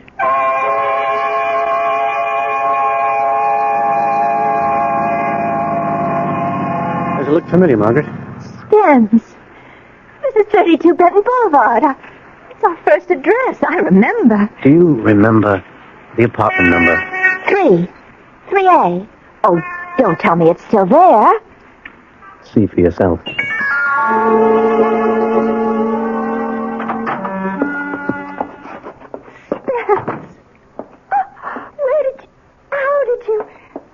Our first table. And this bronze candlestick, our very first wedding present from my brother. These clothes. My clothes. How did they get there? They're here because they're Peggy's clothes. Oh, look, Spence, the Lydia Carter skirt. Oh, you love me in that. Do you know that style's come back? I want to put it on. Do you remember what we used to do? We'd go for a walk. In the park. Dinner at Luigi's. We never had dinner at Luigi's. Oh, that's right. We couldn't afford it. And by the time we could, we weren't living here anymore. We stopped at the burger shop. What's tonight? Thursday. That means there's a free concert in the park. And then free dancing. Oh, let's go, Spence. Let's do it all again.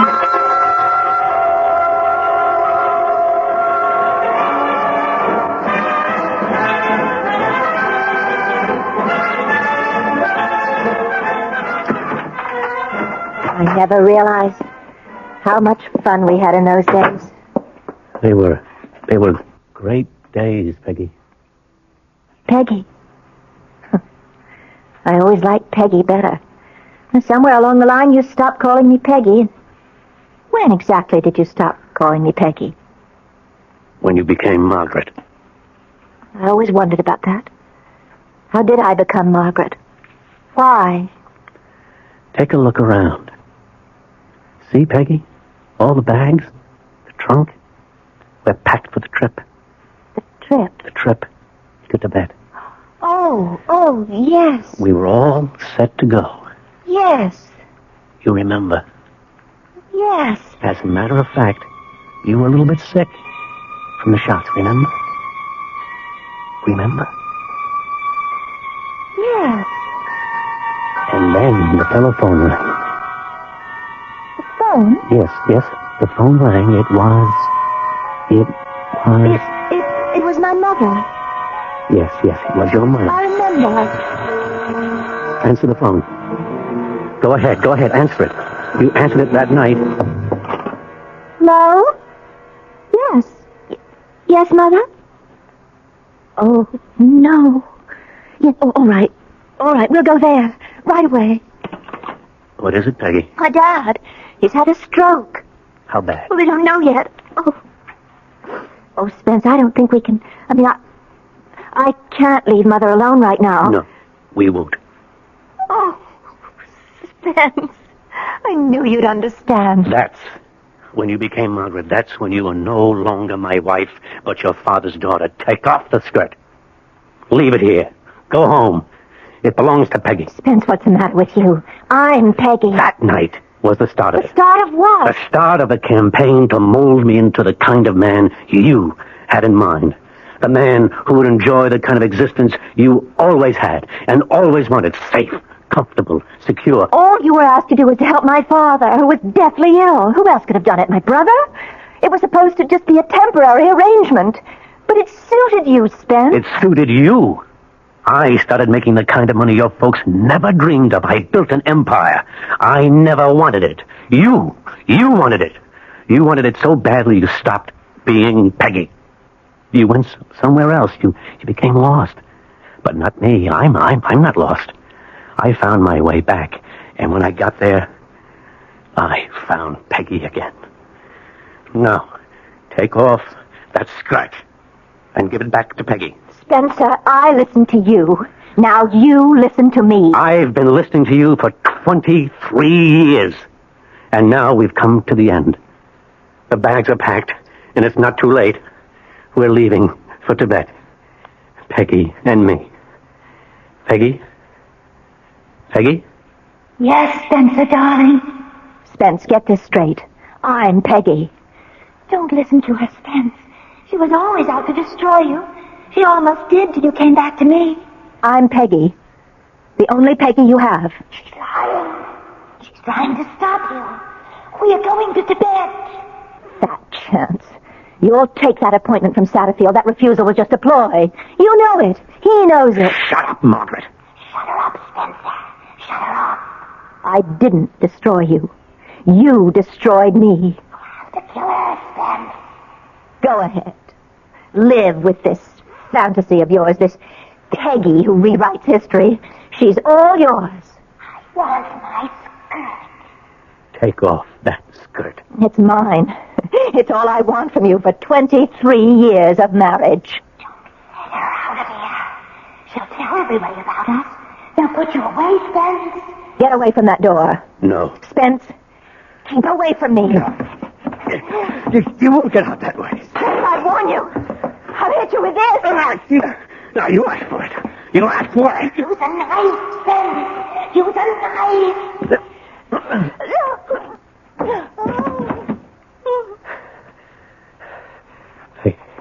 Peggy? Peggy? Where are you? Peggy? You killed us both, Spence. Oh. Margaret. Margaret.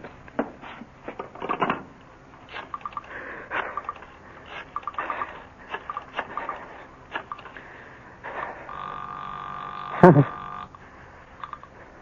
Inspector Faraday's office, Melrose speaking. Sergeant, this is Spencer Chadwick. I just murdered my wife.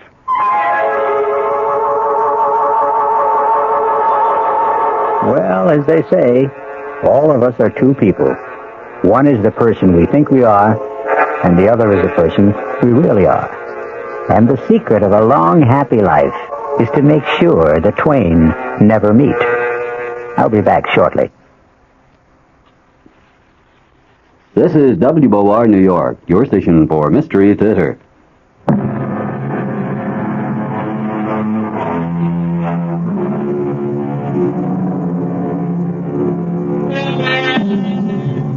Well, the jury's still out.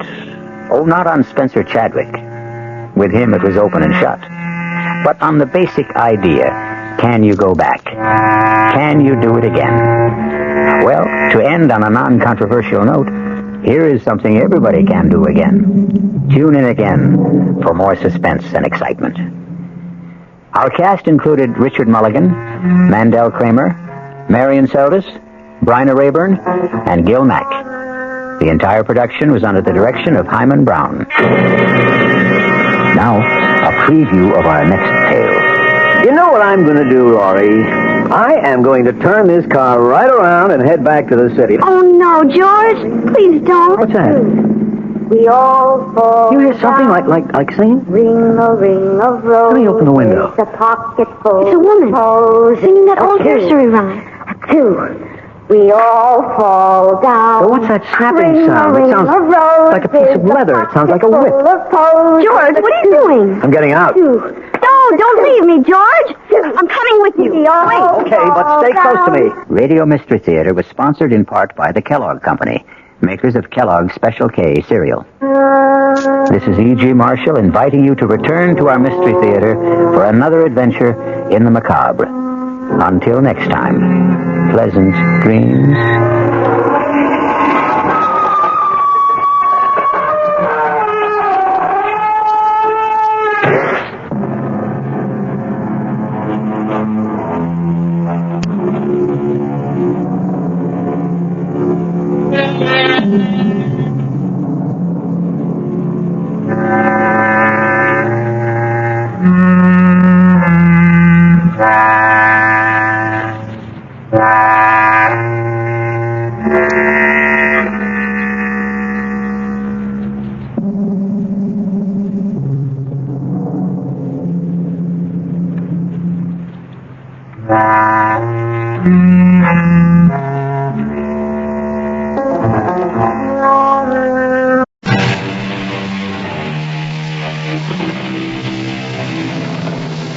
Come in. Welcome. I'm E.G. Marshall, chauffeur of this ominous omnibus, which makes unscheduled stops for terror, suspense, and murder.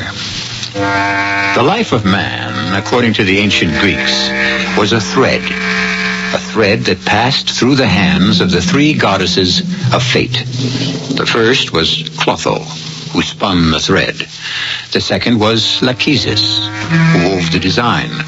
And the third was Atropos, grim, implacable Atropos, who used the sharp and terrible shears. Atropos, who cut the thread of life for all eternity. I don't want you to go. Why not? I told you why not. I can foresee the future, and I know the plane will crash and you'll be killed. You know this? Yes, Ted. I saw it in a dream. I'd like to test your powers of prophecy. You say you see what's going to happen to me 12 days from now, on March 12th. I've seen it. You get killed at the airport. Tell me, what else did you see? What was on the stock market page? Who won the races at Starlight Park? Well, that's not... That's what? You say you can foresee the future. I can, Ted. Believe me. I will. If you can tell me what stock to buy. Well, I'm waiting.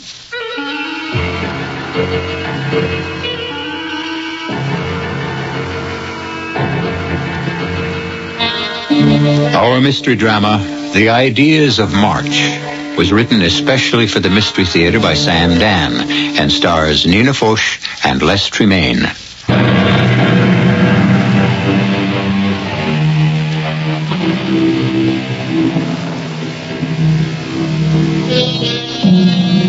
Albert Einstein had a theory.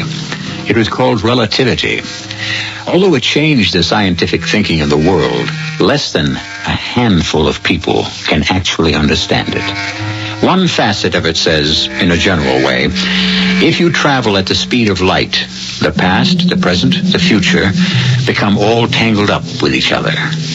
In a general way, then, this could mean that the future has already happened, off somewhere, and it's waiting for us to catch up with it. Well, then, is it possible, somehow, to catch a glimpse of it? There are people who say we do, in dreams. The problem is, most people's dreams are mixed up, confused, and obscure, as were the dreams of Cassandra Morrow, until very recently, until last night. Last night, she had a dream that was so clear, so precise, so real. It's 7 o'clock in the morning of March 12th, a morning that is still almost 2 weeks in the future. Ted is gulping down a cup of coffee, and we are having an argument, a very bad argument. Now, you just have time to get to the airport. Ted, please don't go. Oh, what's the matter with you? Don't shout at me. Oh, please be sensible, be reasonable, be rational. Why can't you believe me? What am I to tell Mr. Henderson? I can't go to Chicago because my wife had a bad dream? You won't live to get to Chicago. That plane will crash on takeoff. Cassie, this is the biggest day of my life. If you go to the airport, it will be the last day of your life. Henderson has called a special meeting of the board of directors. These important people are coming in from all over the country to meet me. Me! Do you know what that means? Don't go.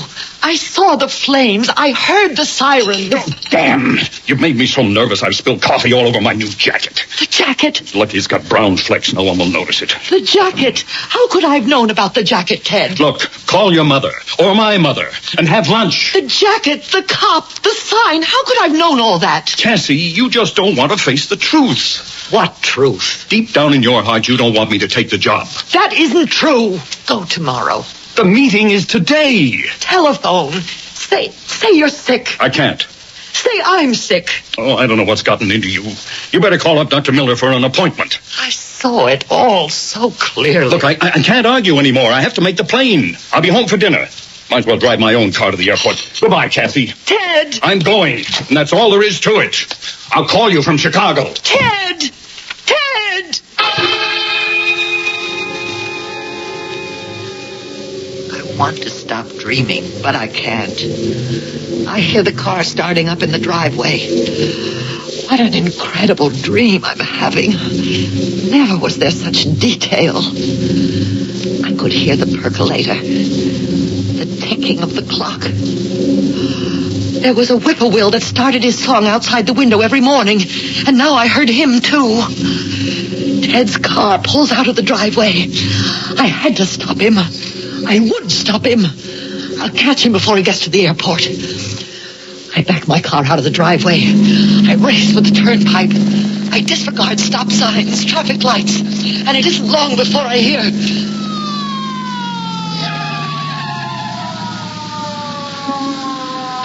Okay, lady. Let me see your license and registration. Officer, I don't have time. You'll just have to make the time.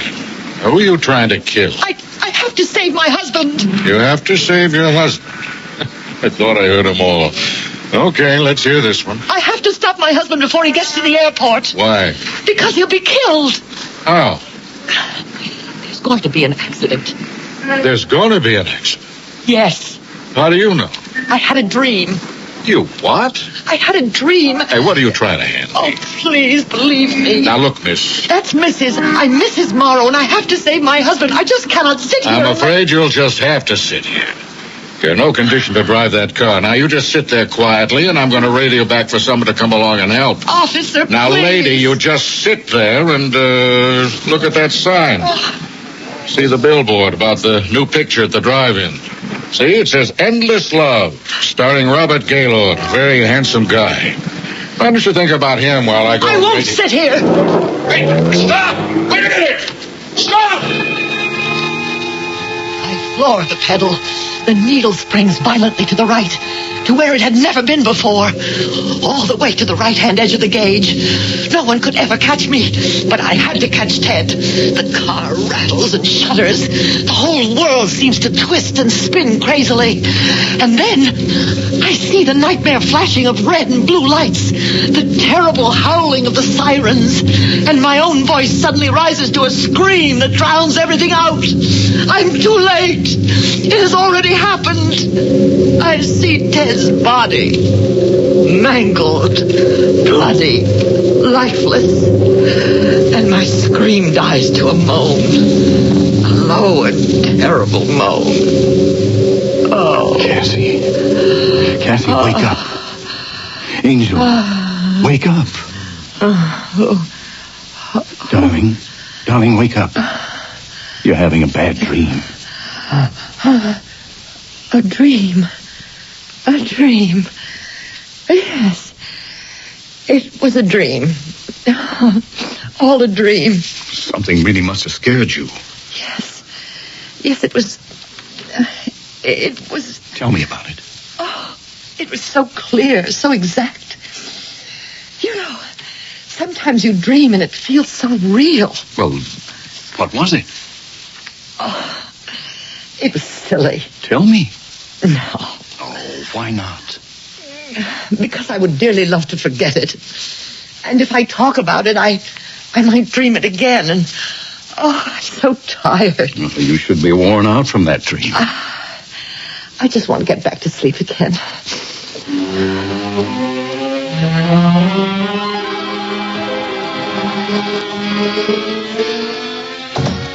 Ted? Yes, indeed. Dinner ready? Oh, I never even heard you leave the house this morning. Well, you had a rough night. Thought I'd let you sleep. I hope you made yourself some breakfast. I didn't starve. You feeling okay?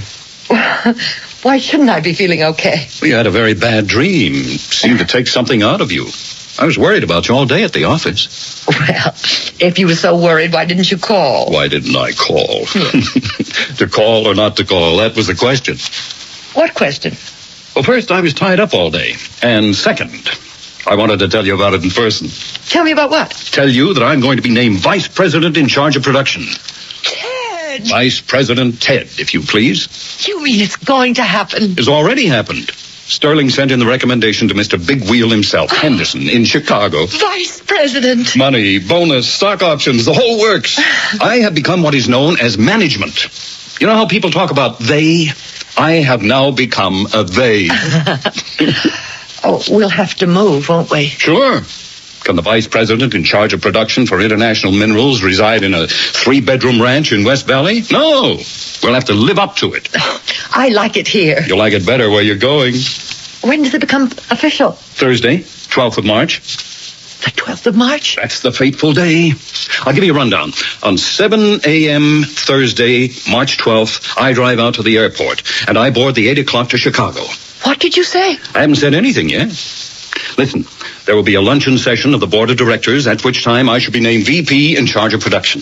In Chicago? Well, of course. Why? Why? Kathy, that's where the international headquarters of the company happen to be. Ted. Something wrong? Oh, I don't know. Well, then something has to be wrong. What is it? I don't know what to say. Please, tell me.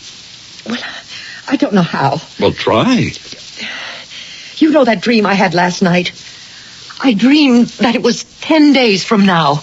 The Thursday morning of March 12th. Well, that's a coincidence. And I dreamed I tried to stop you from going to the airport. But why? Because there would be an accident and you would be killed. That's what I dreamed. Oh. Well, I hope you woke up before anything drastic occurred. No, I didn't wake up. Not until I had seen the ambulances and the emergency crews and... And what? And I saw you dead. Are you sure I was dead? Please, don't make me talk about it. Don't make me think about it. It was horrible. Well, forget it.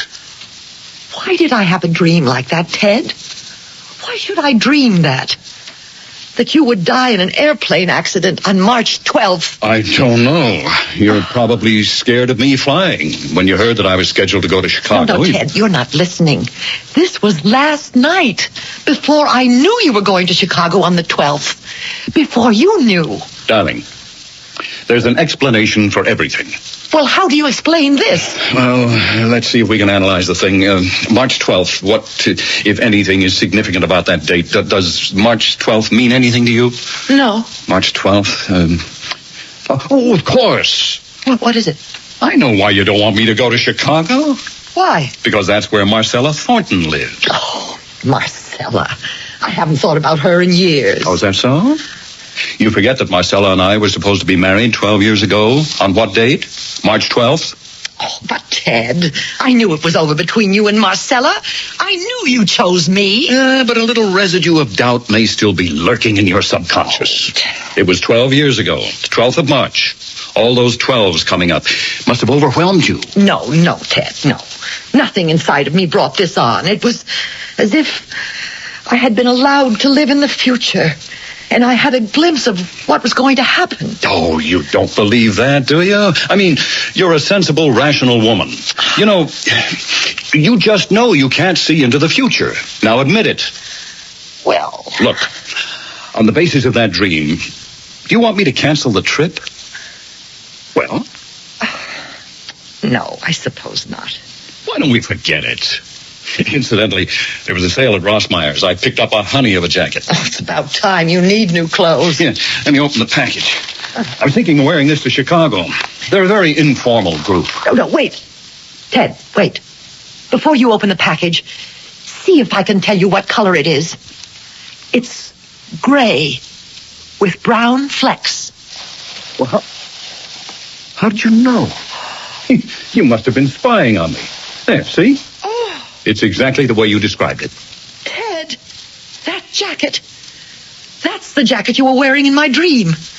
That's the jacket you were wearing on Thursday morning, the 12th of March.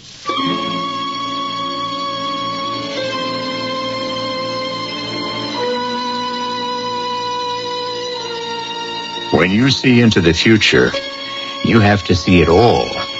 All the basic details, all the fine points, all the odds and ends. What are we dealing with here, anyhow? Is it coincidence? Or is it out-and-out prophecy? We always play fair. You might consider her name. For example, do you know who Cassandra was? Well, we'll explore it all further when I return in just a few moments with Act 2.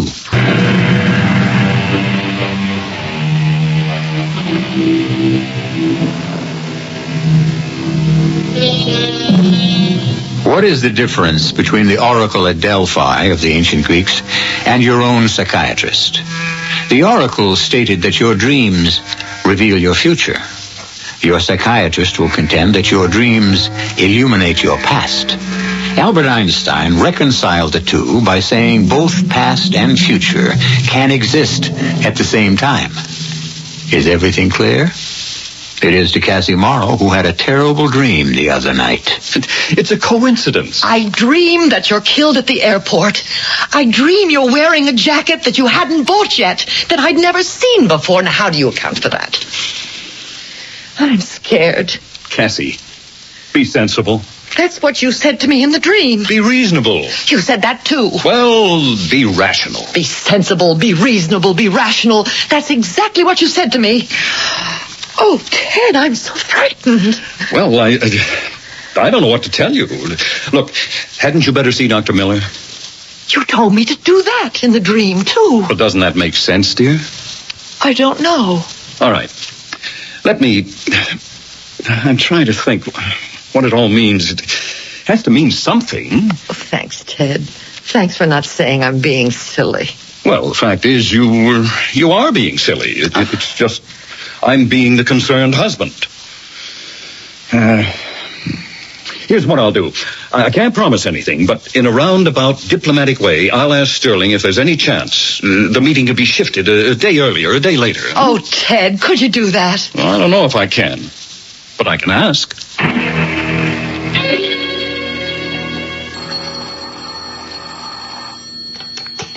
Hello? Cassie, What is it, Ted? Look, on this thing, this dream of yours, well, what? I couldn't even bring it up. Sterling hit me first thing. He said March 12th is going to be a big event at the company. They're even bringing in the European people, and I just couldn't... Well, I couldn't ask. Oh, Ted, you must. Honey, everybody has bad dreams, and this is the 20th century. I mean, look, maybe you had better go see Dr. Miller. And what will he tell me? I don't know. But somebody has to tell you something that'll make sense. How do you account for my seeing his jacket, Doctor? Especially since I didn't even know he'd bought it. How could I describe the color and the design? The colors, the design, the cut flattering to your husband? Well, yes. Is it the kind of jacket you would have selected? I suppose so, Doctor, but... That could help explain it. But the dream, it was so real. Mrs. Morrow, do you want your husband to be the vice president in charge of production for International Minerals? Oh, what does that have to do with... Please, answer the question.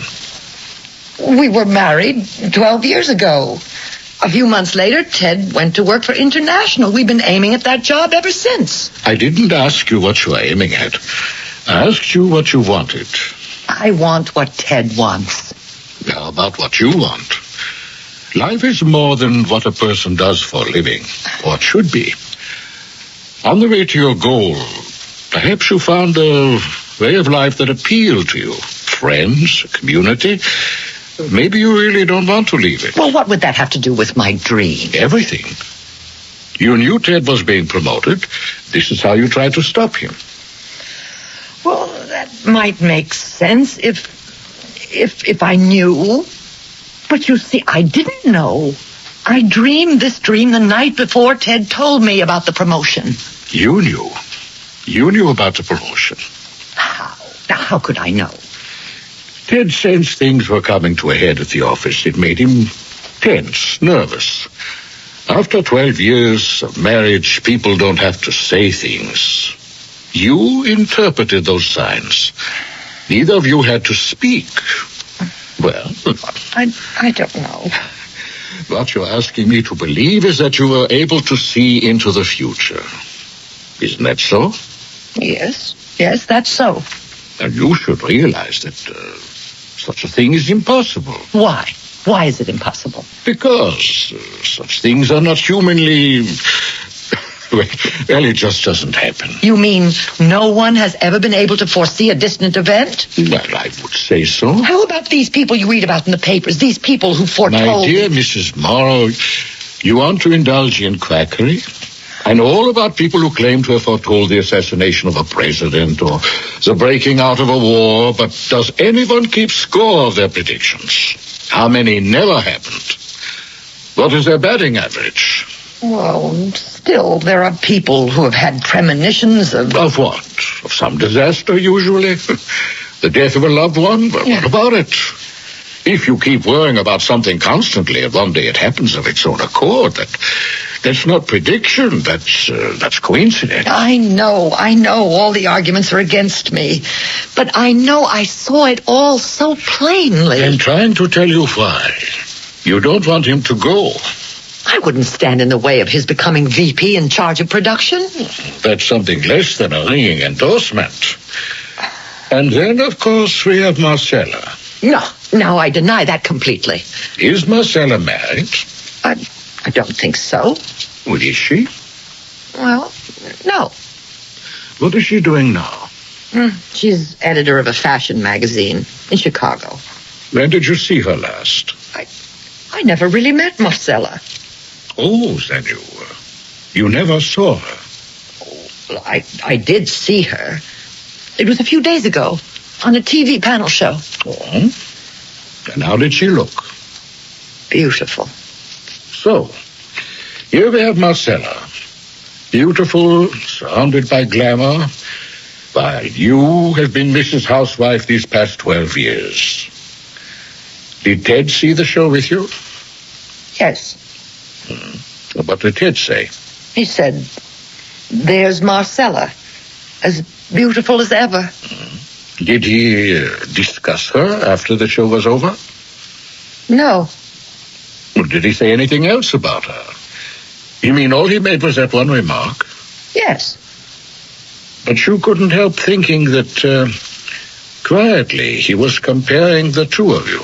I didn't think anything of the sort. And didn't you think, oh, my Lord, I hope he never goes to Chicago? I'm not worried about it. I know he chose me. And we have 12 years together. And they mean something. Mrs. Morrow, I think you must come to grips with your insecurity. You're afraid of Marcella. All I know is I had a dream. I saw my husband killed. It's not what you saw. It's why you saw it. Okay. Let's say it's nothing more than my subconscious insecurity. Okay. But how could I dream the details? The details of the future. The jacket. You've already accounted for the jacket. Well, how about the other details? Well, such as? The police officer. He stopped me just outside the drive-in movie at the Turnpike. And he said, why don't you look at that sign and fantasize about Robert Gaylord while I get you some help? He said that? Well, I haven't been near the Turnpike in weeks. I never go to that drive-in. How would I be able to read a billboard, Endless Love starring Robert Gaylord? How would I see that? Well, there must be an explanation. Oh. Everybody keeps saying there's an explanation, but nobody explains it. Have you got a phone book? Yes, right over there. Oh, thank you. Turnpike Drive-In. Here it is. 207-8308. May I? Yes, of course. Everybody says be rational, be sensible. I am rational. I am sensible. What I saw was real, and I'll prove it. Turnpike driving. Can you tell me what it says on your marquee? It says what's playing. What else would it say? Can you tell me what's playing, please? Be my guest. The Love Racket, starring Jenny Bailey. That's what it says? Uh-huh. That's what we got showing. I see. Hey, come on out. Bring your husband or boyfriend. Hey, I got a dynamite idea. Bring them both. What is it? Nothing. I was wrong. It was just a dream.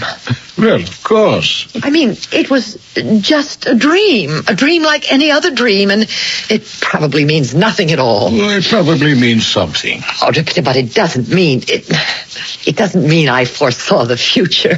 What made you change your mind suddenly? What, I was wrong about a significant detail. The movie. So, I could be wrong about all of it. The accident, too. Oh, thank you, Doctor. For what? Oh, I feel so much better.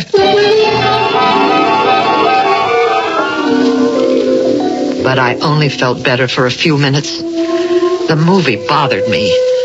I knew what I'd seen on the billboard so clearly, so plainly, and it occurred to me I had better ask that question again, and differently. Are you the manager? Yeah, I'm the manager. Oh, you got a beef already? Show hasn't even started. Can you tell me what your billboard will read on Thursday morning, March 12th, 9 days from now? What will the attraction be? Oh, lady, you said the magic word, attraction. We're going to have Dynamite Robert Gaylord in Endless Love. And the sign that faces the turnpike? Well, of course, it faces the turnpike. How else would people be able to read it? Will it read Endless Love, starring Robert Gaylord? Well, what do you want it to read? Those are the facts, ain't they? Yes. Yes, those are the facts.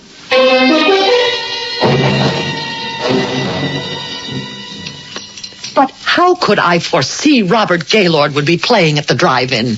Because he's your favorite actor. But how would I know? A dream is a fantasy world, and you create it. And there are no real foundations for anything. You wanted that picture to be playing there, so that's what the billboard said. Did I also want you killed in a crash? Well, subconsciously, maybe you're angry at me for something. Oh, what? How would I know? It's your subconscious. Ted, I'll tell you what scares me. The tone in your voice. What about it? I never heard it before. I never heard such anger. Well, maybe you never made me really angry before. This is the dream. This is what I saw. Yes, we're getting there. Getting where? I have 8 days till the 12th, and we're starting to argue. The way we'll argue that morning, angrily, bitterly. Well, just cut it out. I can't help it, Ted. I can't.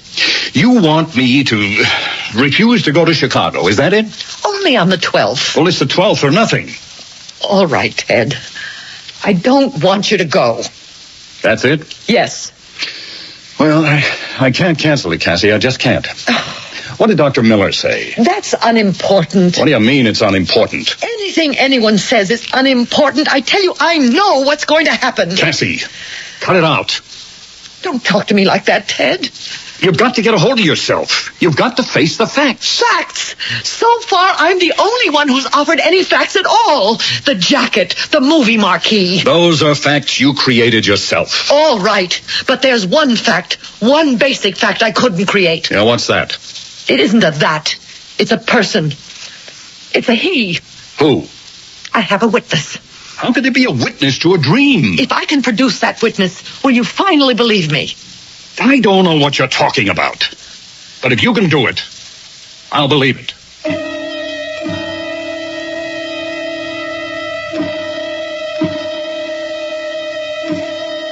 Who is this person who can vouch for the authenticity of Cassie's dream?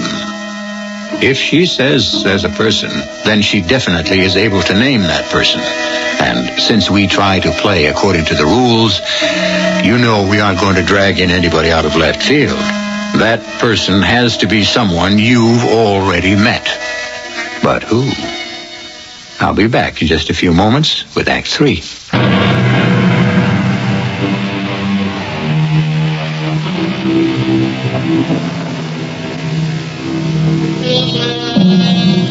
We deal here with the basic subject of dreams and what they are. And what are they? A kaleidoscope of what has already happened? A churning maelstrom of our hopes, fears, and desires? Or are they windows into the future? Cassie Morrow never thought much about it, one way or another. But right now, is all she can think about. Okay, I'm listening. Who can prove you had this dream of yours? 7 o'clock on the morning of the 12th. You storm out of here. Oh, I never stormed out of this house in my life. Oh, you will. You will. We're getting there. We're building up to it. The proof? The guy who can prove it? I followed you in my car. I break every law in the book. Yeah, the world's best driver you never were. Now, please, listen.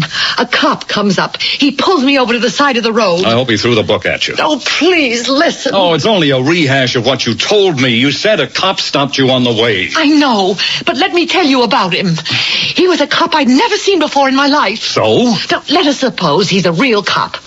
What if there really is an Officer T.J. Belden? Who is Officer T.J. Belden? The cop who stopped me. You mean he introduced himself? No, I read his nameplate. He had a nameplate on one side and a marksman's medal on the other. Oh, how many hundreds of cops have nameplates over one pocket and marksman's medals on the other? How many cops are named T.J. Belden? How many cops have red hair, blue eyes, and a scar on their chin? Oh, hey, what is this? Your eyes take it all in. Maybe you don't think you notice it, but your eye sees it. And you can recall it if you try. I never saw this cop before in my life. Well, how could you? He doesn't exist. He's a figment of your dream. You created him like you created that billboard. I couldn't create a real live human being. I couldn't create an Officer T.J. Belden. Well, who says he's any more real than the billboard? Why don't we find out? How? Ask. Ask whom? Ask at the precinct. Oh, I'm not going to make a fool of myself. You're afraid to face it. I'll do it for you, Ted.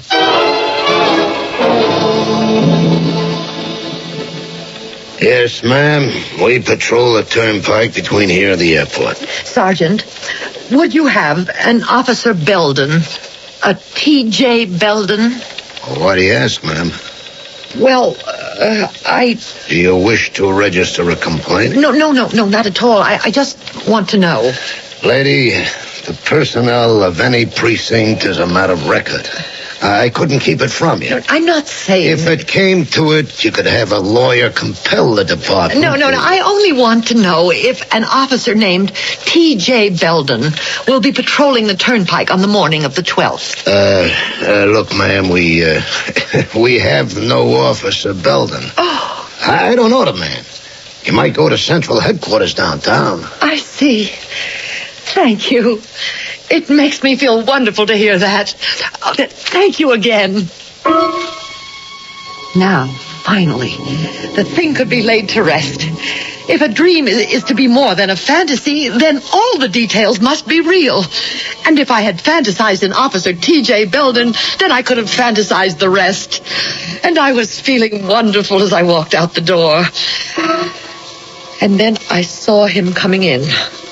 A tall, reddish-haired cop with blue eyes, a scar on his chin, a marksman's medal over his right shirt pocket, and a nameplate over the left which read T.J. Belden. I thought my heart would stop. I stood by the doorway. I watched him approach the desk.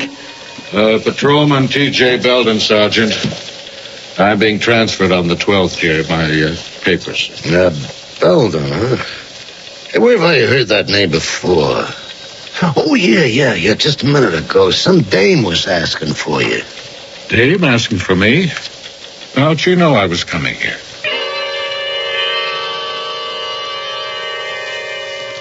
He's exactly the way I described him. Now, Ted, what do you say? Oh, I say there has to be some kind of explanation. Rolly, you don't sound so confident. Well, Cassie, what am I going to do? Don't go. Well, then I'm through. It's the end of the job. The job isn't for you. In your heart, you don't feel you really want it. It'll only make us miserable. You would foresee all this, too, don't you? Don't you? Ted. Oh, Ted, sometimes we are allowed a glimpse into the future. By whom? I don't know. I only know what I saw. Ted, the signs are there, all the signs. I did see Officer T.J. Belden. Yeah. I can't get around that. Well, okay, you win. I won't go. Don't say I win. We win.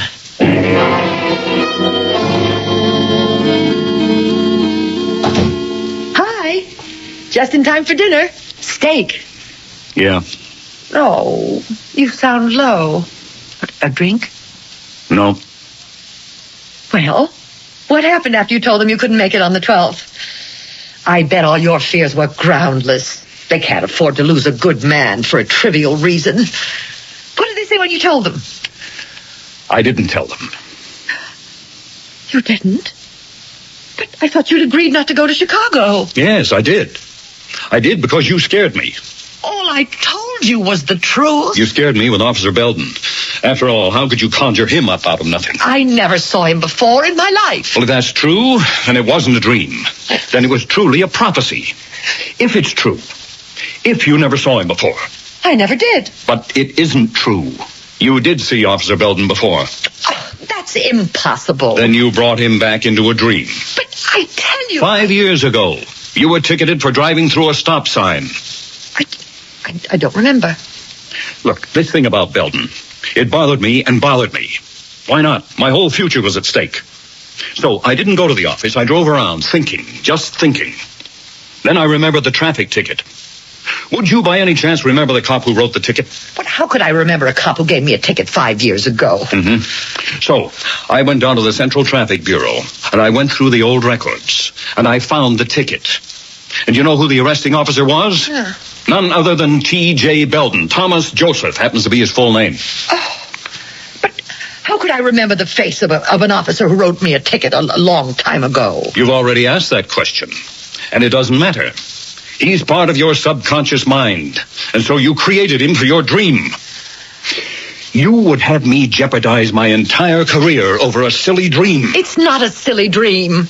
I've humored you long enough. And I don't want to hear one more word about it.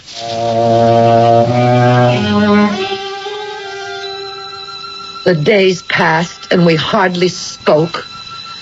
Because what was there to speak about?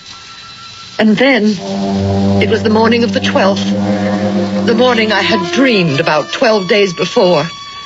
And suddenly it was the dream come to life. Words exploded between us. Be sensible, be reasonable, be rational. Oh, damn. Spilled coffee all over my new jacket. The jacket? How could I have known about the jacket, Ted? The jacket, the cop, the movie sign. How could I have known? Look, you won't face the truth. Deep down in your heart, you don't want me to go to Chicago. You're afraid of Marcella. You don't want me to take the job. Go, but go tomorrow. I'm going today. And that's all there is to it. I'm living through it again. But this time I'm awake. Wide awake. I'm not dreaming. I know I have to stop him. Stop him somehow before he gets to the airport. Before he gets on that plane. Before that plane takes off. In the dream I was too late. But this time I'll go faster.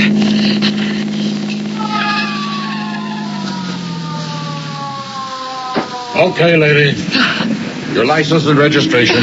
Now, who are you trying to kill? I have to save my husband. I thought I heard them all. Let's hear this one. My husband is going to be killed. Yeah, how? There's going to be an accident. How do you know? I had a dream. You're in no condition to drive that car. Now sit there while I radio back. And look at the billboard. Endless Love, starring Robert Gaylord. Think about him. I can't sit here. I won't. Hey, wait a minute. Stop! Stop! Once again, I could see him in the rearview mirror. I could see him get into his cruiser and start out after me. But no one could catch me. The whole world seemed to twist and spin crazily. And just up ahead was the blue sedan with the license plate UL58. Ted's car. I honked the horn. I knew he was looking through a rearview mirror. But he refused to stop. He was trying to escape from me. I pushed down harder on the pedal, and the speedometer needle shot violently over to the right. All the way to the extreme right-hand side of the gauge, to where it had never been before. And suddenly I heard it, the terrible sound of the crash.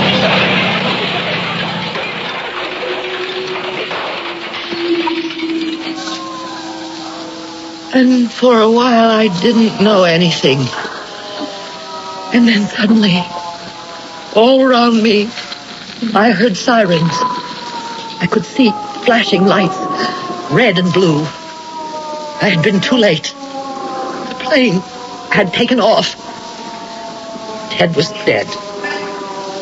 And then I saw a familiar face. The helmet, the red hair, the blue eyes, the nameplate. T.J. Belden. And I could hear his voice. I think this woman's alive. Get the ambulance over here. No, this is a bad one, Sarge. She rear-ended him at over 100 miles an hour. Yeah, poor guy, he's gone. According to his wallet, he's a Mr. Ted Morrow. Does she have anything in her purse? Yeah, here's her license. That's funny. Her name is Morrow, too. Cassandra Morrow. Same address. Yeah, she said she was trying to stop him. Stop him from what?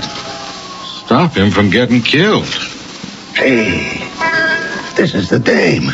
Which dame? The one who was asking about you. How do you figure it? Beats me. Sure beats me.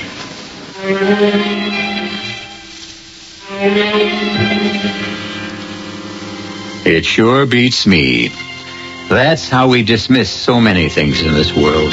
So many things we don't understand. We can't explain. How many times do we stand without knowing at the edge of quicksand, near the edge of the volcano, within the reach of the jaws of the shark or the fangs of the snake? How many things are hidden and yet just beneath the surface? I shall only be hidden for a few moments, and then I shall return. Teledisc proudly presents the Classical Collection. The Classical Collection. 3 hours of the world's best-loved music. Beethoven, Mozart, Tchaikovsky, Chopin. An exquisite 4-album library, the Classical Collection comes wrapped in its own gift box with a special program guide only from Teledisc and not in any store.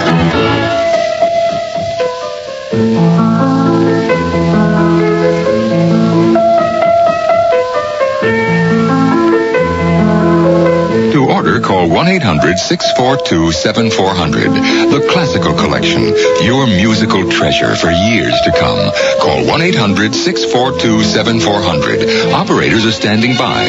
Credit cards accepted and satisfaction is guaranteed or your money back. Call 1-800-642-7400 to order your copy of The Classical Collection today. I fell for it. They said save big on long distance over AT&T.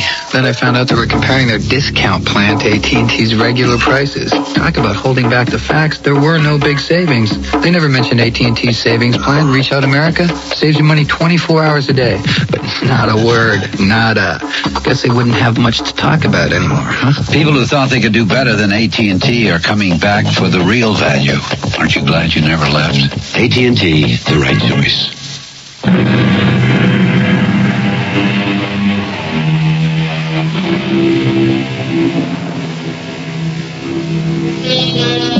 What happened to Cassandra Morrow? She recovered finally. She's raising her children. But she no longer dreams about anything. They say Apollo fell in love with Cassandra and gave her the gift of prophecy. There's also another part to it. When she displeased him, he turned the gift into a curse. Yes, she still was able to foresee the future, but he saw to it that no one would ever believe her. At any rate, never dismiss your dreams. They may be the preview of your future. Our cast included Nina Foch, Les Tremaine, Brett Morrison, and Lou Krugman. The entire production was under the direction of Hyman Brown. December 7th, 1941, a date which will live in infamy. We believe that all men are created equal, yet many are denied equal treatment. We proposed the most sweeping and generous arms control proposal in history. We offered the complete... Every president has had to face tough decisions in his term of office. Many discuss them with their vice president, members of their cabinet, and Congress. Other presidents have consulted court decisions or sought advice from special advisors. But only one thing has influenced every presidential decision made in the history of the United States, and that's the Constitution. The Constitution, the words we live by. To receive a free copy of this great document and information about it, write Constitution, Washington, D.C. 20006-3999. A message from the Commission on the Bicentennial of the United States Constitution and the Advertising Council. This is E.G. Marshall inviting you to return to our Mystery Theater for another adventure in the macabre. Until next time, pleasant dreams. If you're a high school student thinking of quitting before you get your diploma, if you know someone in that situation, please take a moment to listen to Radio Mystery Theater presents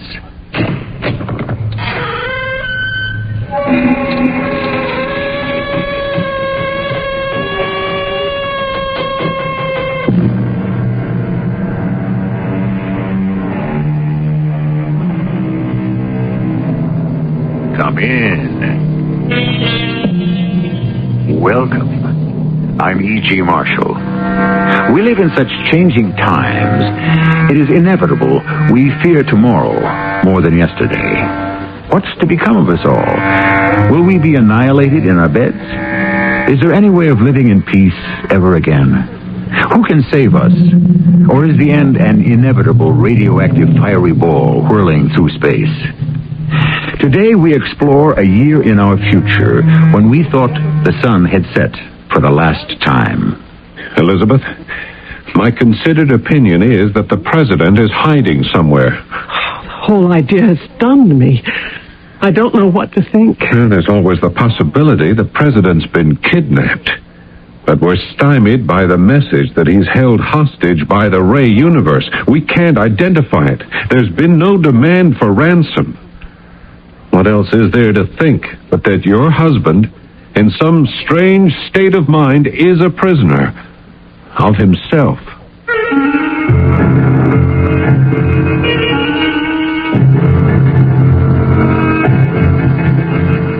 Our mystery drama, The Final Mind, was written especially for the Mystery Theater by G. Frederick Lewis and stars Norman Rose and Ann Williams. I'll be back shortly with Act One.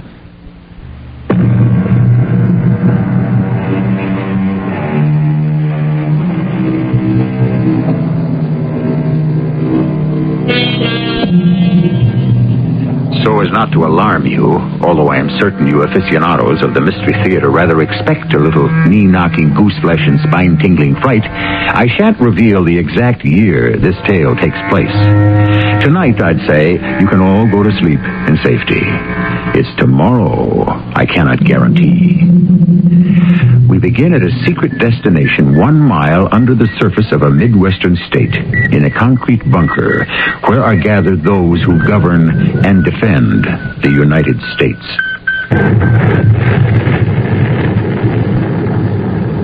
What's the communicator reading, Mr. Freeman? Bombs are still bouncing off the Atlantic protection curtain. Bouncing off? Well, not only off, but most of them are being thrust back to the Asiatics. It's almost too good to be true that the enemy's bombs could boomerang. I was pretty sure Justin would pull it off. He's our greatest scientist, so why wouldn't he come up with a laser formula which forms a protective roof over the entire country? Oh, is that how it works? Yes, Freeman here. Security 5, Mrs. Justin Day would like clearance to enter Control 1. She has clearance. Pass her through. Elizabeth, it's good to see you. Max, I just got in from Atlanta. I thought all spaceports were closed. They can't stop me from flying my own. That antique jet can still take off? I was visiting my sister. The report came through on the zone monitor that the Asiatics are suing for peace. So I had to get here to find out if it was true. That hasn't been confirmed, Elizabeth. How's Justin? He's great. I don't think any of us could believe peace was that close, even if we heard it. You must be very proud of your husband, Mrs. Day. Where is he? It's been weeks since I've seen him. He's been at it round the clock. We had a little foul-up with the Pacific Protection Curtain, and he's been down in Control 8 for 3 weeks, night and day. Security 5, Mr. Justin Day requests clearance to enter Control 1. I'll give him a smart salute, a big fat welcoming smile, and pass him through. Justin, The curtain works. It works. The northeast quadrant hasn't been touched. Elizabeth, am I ever glad to see you? Oh, I am beat. If you gentlemen won't mind, I'll just stretch out on this air bed. Oh, that's better. Elizabeth, come, sit beside me. Have you been here long? 5 or 10 pulsars. Justin, is the Pacific curtain in full operation? Sizzling. Justin, I heard on the monitor the enemy is asking for peace. First sensible thing they've done. Well, if it's more than a rumor, if it's true, then this is a moment to remember. It'll be centuries before we're threatened again by anyone. If we don't throw peace away, we can be so stupid, Max. So... Oh, well, if it's true, what are you going to do for a living? If the government can do without a national security chief, what'll you do with yourself? Well, I've always wanted to be a librarian in a small town. How does Shakespeare, North Dakota sound to you? Not bad. Yeah, I got it all picked out. My job would be to buy books for our library and read them. How about you, Justin? What's there left for a scientist to do after he's invented the ultimate security blanket? Justin wants to return to his laboratory and keep searching for new worlds. You mean in space? No, in time. I'm not going to ask you to explain that because I don't think I can understand your answer. I can't explain it either, but it's all he talks about.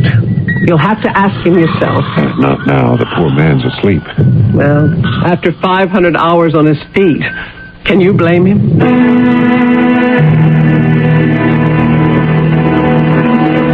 How close we had come to the end of everything. How quickly the fuse had been lit, burning from misgivings to mistakes, to misjudgments, to total war.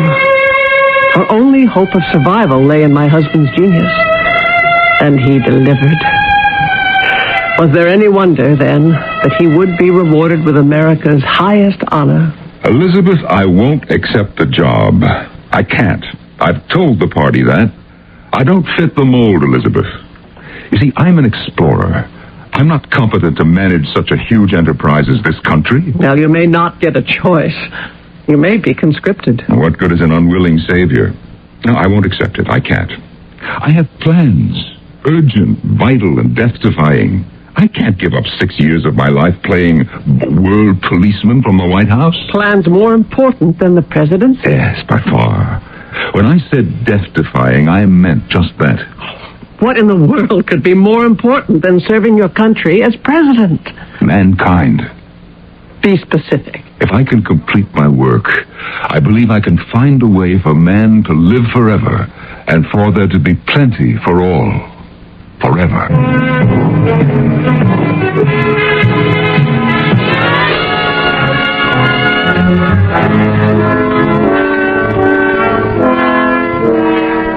And will, to the best of my ability, preserve, protect, and defend the Constitution of the United States. Ladies and gentlemen, the President of the United States, Mr. Justin Day.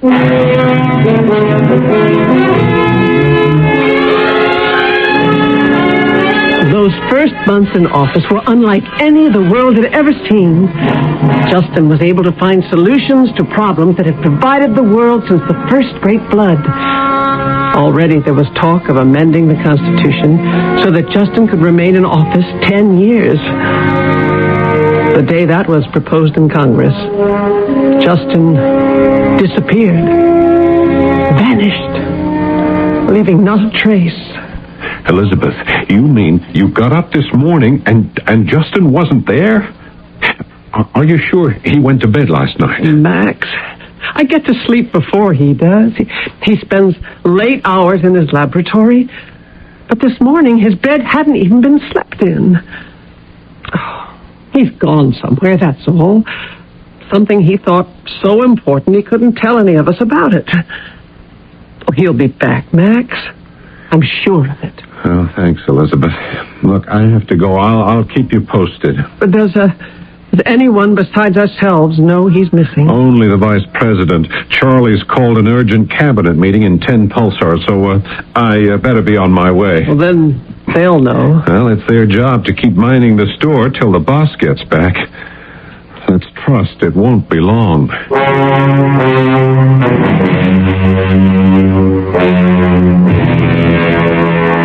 Justin did not return.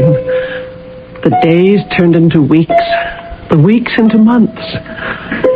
There'd been no provision in our 30th century Constitution for such a tragedy. Everyone in government operated on a temporary basis. Vice President Charlie Wall, of course, doing double duty. It's almost 3 months. Seems hopeless to find him. He must have been kidnapped. Who knows, Charlie?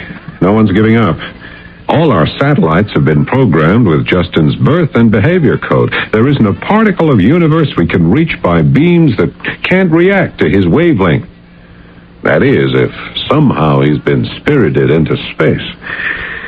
Anyway, today's trace and search reports are due in on the Magna scanner any minute now, so we'll have a look, huh? Is Elizabeth joining us? Oh, yeah, she never misses a TNS report. Good evening, Max. Charlie. No. Any news yet? You're right on the button, Elizabeth. I'll turn on the scanner.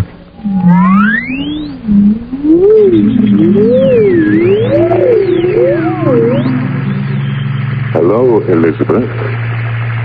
Justin? I sense you have Max and Charlie with you. Justin, is that you? What is it, Elizabeth? You all right? Don't you recognize my voice? Justin? Where are you? Elizabeth, who are you talking to? They can't sense me or hear my voice. Only you can, Elizabeth. I'm talking to Justin. He's in my head. I want you to tell Charlie what an excellent job he's been doing in my place. I want old National Security Max to advise Congress that I wholeheartedly endorse Charlie Wall as my successor for the remaining term of my office. Max, Justin says you must tell the leadership that Charlie is to officially take over the presidency. Ask Justin where he is. Keep her talking, Charlie. I'll get word to trace and search. Tell Max not to bother. I'm not within reach of our scanners. Max, he says not to bother. Justin, where are you then? Don't be alarmed. I've been taken hostage on the Ray universe. It's a dimension in time and space, invisible and inexplicable to 30th century man. Can't you tell me anything, Justin? It takes a language that would be meaningless to you. I wouldn't know where to begin. All I can say is, I do not have mortality in the sense that we know it. Justin, are you dead? No, my dear wife. It is you who are dead to me. You said you were a hostage. How can we get you back? What ransom do they want? You'll hear from me again, at which time I'll tell you more. And tell Max and Charlie, even though they cannot sense or hear me, I know what they are thinking and saying. Max, Justin says he is a hostage in the Ray universe. I've never heard of it. We'll follow up. Mr. President, I hope you can hear me. Tell him I can. He can. Mr. President, a word of warning to those who are holding you hostage. There isn't a vibration in space that cannot be picked up by our Magna scanners and located within millimeters. We shall find you, and not rest until we do. Elizabeth, tell Max I appreciate his national security posture, but he won't find my body. Not until I wish him to. Tell everybody not to look for me. You will never find me. If everyone will do as I say, all will be well.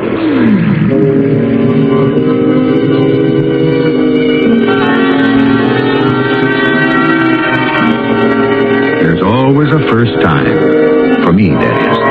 I have brought you many stories of a mysterious nature, but none in which the sound of man is the whole man. Since all of us look towards the future with the hope that it spells better days of great enrichment and greater knowledge, I am stepping aside quickly now so that I may return very shortly with Act 2.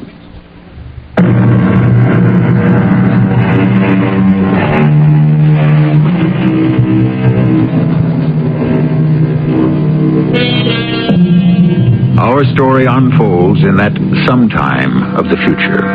One of the characters let slip the date, the 30th century. We'll take them at their word. A brilliant scientist, Justin Day, having succeeded in averting World War, has, by an appreciative country, been drafted into the presidency. He disappears, returning in voice only, a voice imprinted upon the mind of his wife, Elizabeth. She resumes the story.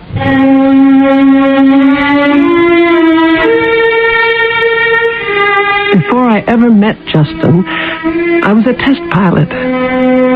Superstition and flying don't mix.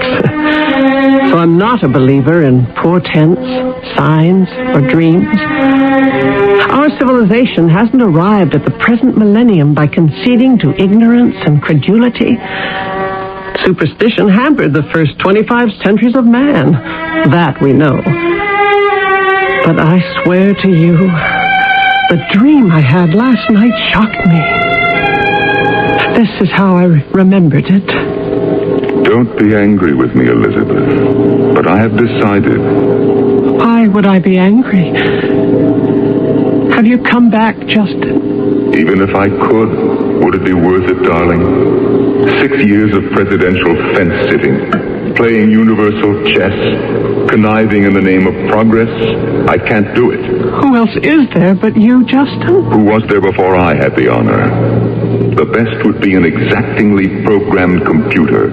It could keep our world on a balanced economic and political axis. A computer? Yes, Elizabeth. Emotions only get in the way. An emotionless computer. And I am on the verge of the concept.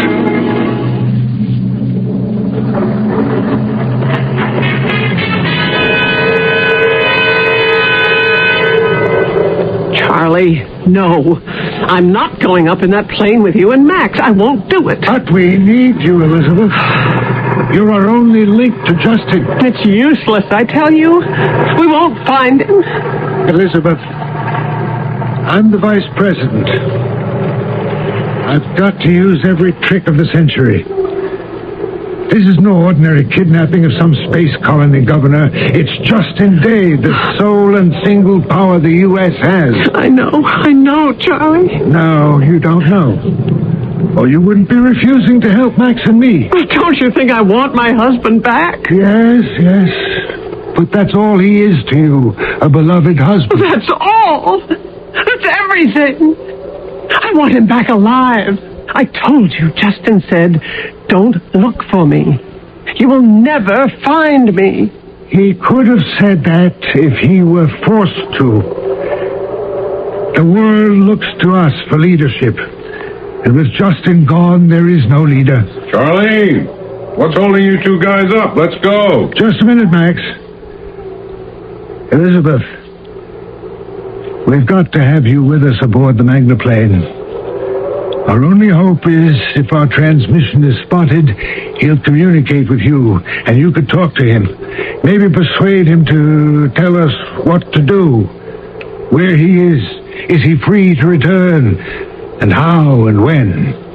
You don't believe he can, or will, do you, Charlie? No, Elizabeth, I don't. You don't think he's being held prisoner? No. And the Ray universe? There isn't any. You think Justin's concealed himself? I don't let myself think that. But you suspect it. Yes.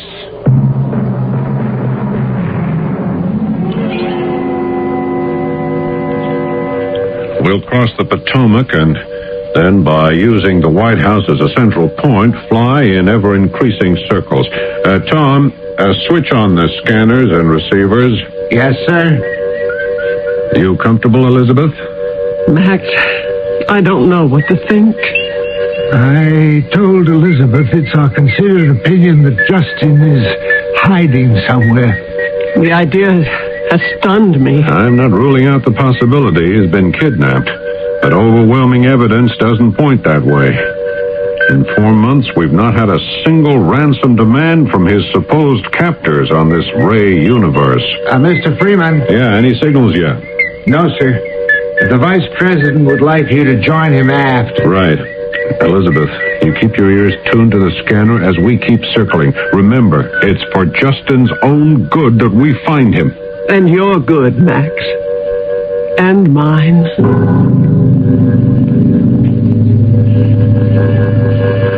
Max? A message just came through on the special line to Control 1. A red alert for big news. I'm glad I put this line in the aft compartment where Elizabeth couldn't hear it. She's in a tough spot, you know. Yes, I know. If the president has run away, what else is he but a traitor? Charlie, word on the hill is since you've taken over the boss's job, things are really rolling.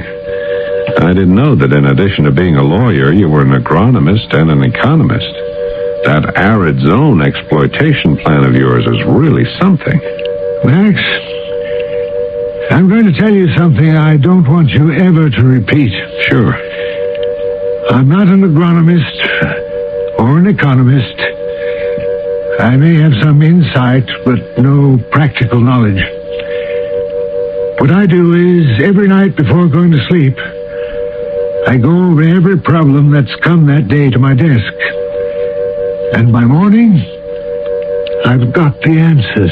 I've heard of people who can do that. Solve their problems in their sleep. No, it's more than that. When I get up in the morning, Max, I've awakened feeling that somehow I've been told the answers by Justin Day. It's as though he's been advising me during the night. Signal for another message. Oh, plug in my voice channel, will you? Hello, Control 1, Max Freeman here. Go ahead with the message. Yes, Control 1, I read you. Would you mind repeating that? What is it, Max? They found the body of Justin Day at the foot of the Washington Monument.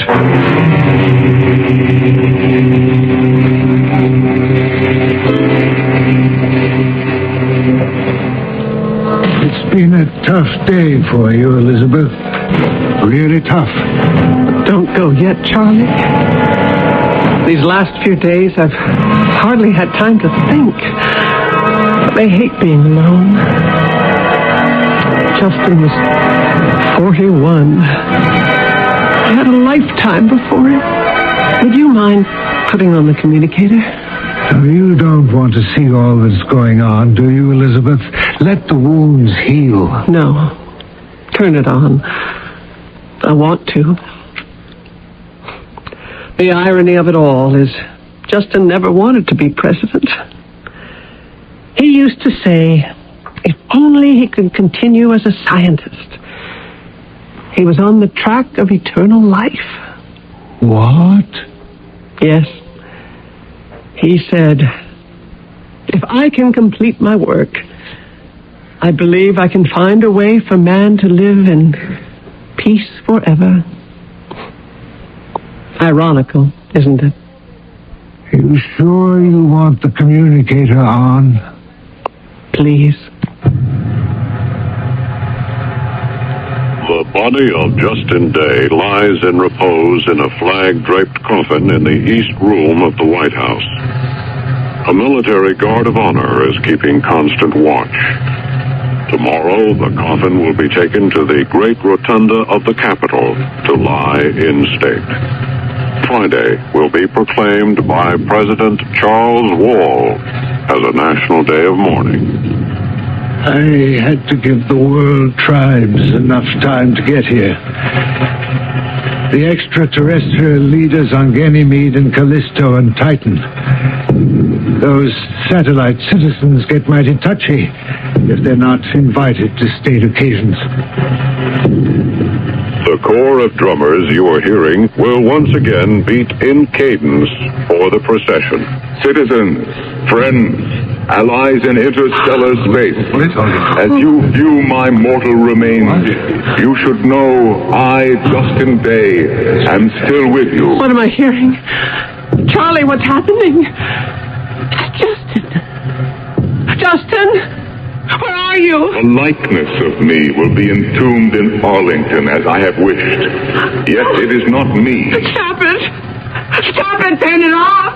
I no longer need that bottle. I've got to see if it's on other channels. It served me when I needed it. It is no longer useful or necessary. He's on every transmission from here to the sun and back. And so I have dispensed with it. Elizabeth, I've got to meet with the NSB. Keep it. My body is yours. And then decide what to tell our allies. It is yours. Do as I say, and all will be well.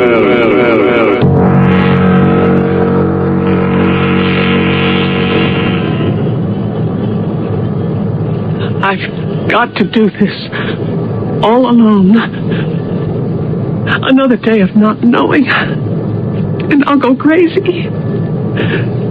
Last night, he said, the monument, fly above it.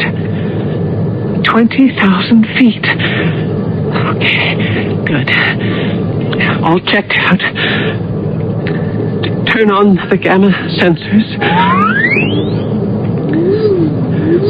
Circling Washington at 20... Elizabeth, it's no use trying to find me. That's not why I'm flying now. Believe me, what I am doing is for the best. Justin, how can you be alive without your body? Because all life is thought. You are a voice inside my brain with no body. I don't need the flesh and blood machinery people use to transmit ideas. What comes to your mind from me, Elizabeth, is the transference of... Is it a person you have made, this final mind? Justin? Justin? I cannot explain anymore. I have programmed it forever. Live by it. All who do will never die. Stop it. Stop it. Justin, where are you? Please come back. It is my bequest to you. A creation of science. I don't care about science. I want you back, Justin. Oh, you had no right to leave me. I can't bear it alone without you. Elizabeth, what are you doing? Why that steep climb? Get away from your voice. I thought you loved me. I loved a man, a real man. I could see and know words in my head. You took off today to find me over the Washington Monument, didn't you? It was a foolish dream I had, that's all. I took my plane up because here, over the clouds, the only place I can think more clearly. It's no use. Your voice has spoiled even that. Going into a spin. Why, Elizabeth? Why are you diving? You know, Justin, don't you? Say it, Elizabeth. Because I don't wish to live without you. I don't want any substitute. Final mind and power and order and what is best for mankind. I don't want any of that. I don't care about that. Let mankind take care of itself. Do you wish to be with me, Elizabeth, in my dimension? A universe of rays, of light, of knowledge. I want to be with you, Justin. I do.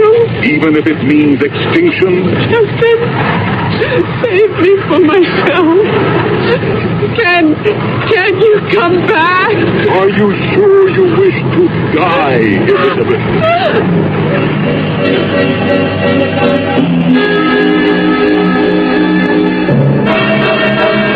This tale of tomorrow makes me feel somewhat like Sir Isaac Newton, who said of his discoveries, I am like a boy playing on the seashore, now and then finding a smoother pebble or a prettier shell. Meanwhile, said Newton, the great ocean of truth lays undiscovered before me. If there are truths and answers to Acts 1 and 2, I hope they will be revealed to us when I return shortly with Act 3.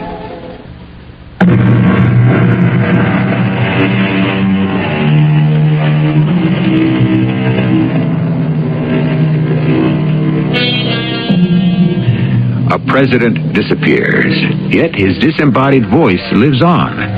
His wife, a former test pilot, desperate because her husband's body has been found and buried, takes off in her space jet, flies high, then spins to Earth. Her plane stalls. The end to her dive seems inevitable.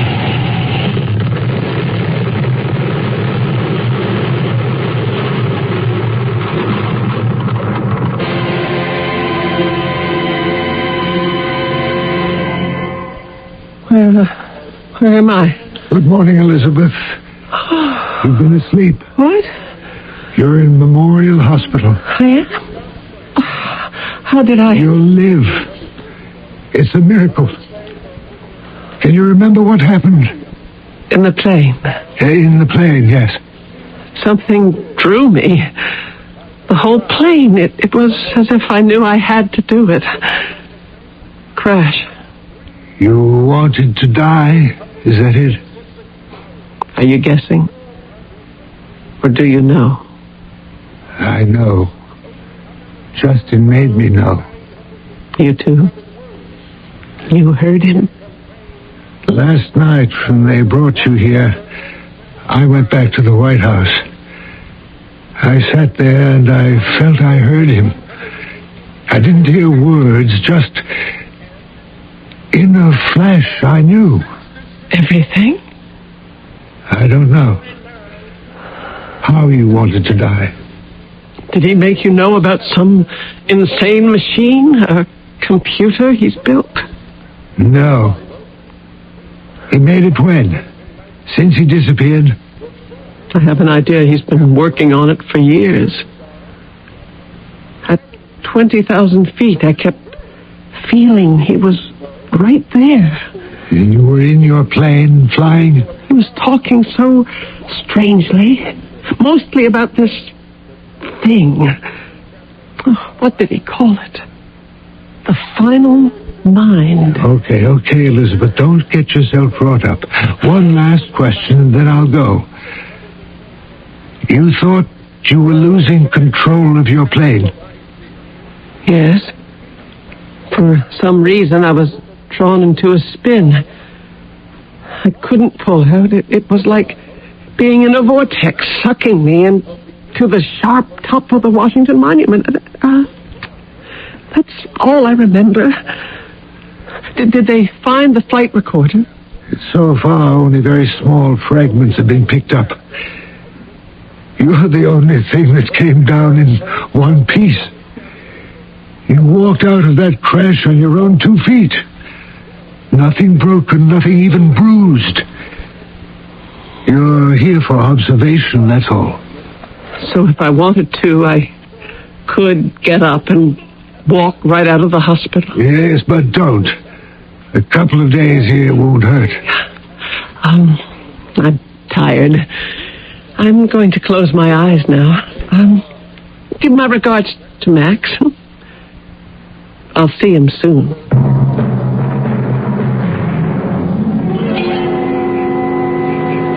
Mr. Freeman, here are a few more pieces of that plane. Well, it was bound to happen sooner or later, Tom. Mrs. Day insisted on taking up these antique 20th century jets. I remember seeing her do stunts in it. Beautiful. Yeah, it was an old jet fighter which she rebuilt herself. You can't ask too much of them. The only other one around I know of is in the Spaceport Museum. For instance, take a look at this section of an instrument panel. It's pretty primitive. Hey. Will you look at this? Got something? Yeah, these 3 gauges behind the cracked glass. All the indicators are bent in one direction. Let me see, Max. Elizabeth, what are you doing here? I couldn't sleep at the hospital, so I came here. Oh, is this all that's left of my baby? You must be unhinged, Elizabeth, coming out here in the dead of night. You've just been in a plane crash. I know. Charlie was telling me. Hey, it's nothing to joke about. I want you to get back to the hospital right now. Max, doesn't it strike you as awfully strange that I should dead stick it to the ground? What's left of the plane can be picked up by one hand, but I am all together. Unharmed, unhurt. It terrifies me. It's like a nightmare with a happy ending. Somebody's watching over me. Yeah. Tom, I want you to take Mrs. Day back to the Memorial Hospital. Max, please. Elizabeth, let me remind you, my job is Chief of National Security. I have this feeling that I ought to look around the monument a little more. There's something in the back of my mind that tells me... Elizabeth, I'm not kidding. Tom? All right. I'll go quietly. Tom, I wonder if you could do me a favor. Sure, Mrs. Day. Instead of us walking straight off the monument grounds to Constitution Avenue, would you mind if we went round by the south end of the mall? It's shorter that way. Well, I guess so. The only thing is that the park lights aren't working on that side. Wait, it doesn't matter. Over by that big hedge, I know a shortcut. Mrs. Day. Where are you? Mrs. Day. Oh, boy. If I've lost her, there goes my job. Whatever it was that drew my plane to the Washington Monument was compelling me to do the same. Even in the pitch-black night, I could see it standing high on the grounds, its sharp marble finger pointing 500 feet into the sky. I found myself at a small, flat stone door set into the base of the shaft. Elizabeth, you're here. Justin. Look for a round stone right under your feet. Under it is a handle. Turn the handle. The vault door will open. Enter. I found the stone. Go ahead. The handle. I'm inside, Justin. Feel your way along the wall until you come to an iron railing. I'm holding onto the railing. Where are you, Justin? Keep walking. Now, stop. Directly ahead of you are narrow, circular stairs. They go down into the foundation for 36 feet. Walk down. Is that where you are, Justin? Down there? Walk, Elizabeth. Hurry. Go on. Go on, Elizabeth. I can't. I don't want to fall. Faster, Elizabeth. Why? You're being followed. Elizabeth, do as I say. Nobody is sure I hear your voice. No one really believes you still exist. They can't allow themselves to believe that. Justin? I'm here now at the bottom of the foundation. Turn around. That's far enough. Do you see a phosphorescent glow? Yes. What else? A door. A large marble-faced door. A glow seems to come through the door. Walk toward it.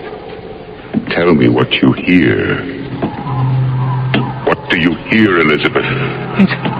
It's something powerful behind the door. It makes me afraid. Elizabeth, you are to place your hand in the center of this door. It will open to your touch. Inside, you will not see me. You will sense me. When they come for you, your body will be where you are standing. They will believe you died of a seizure to your heart. But you will be here with me, living forever.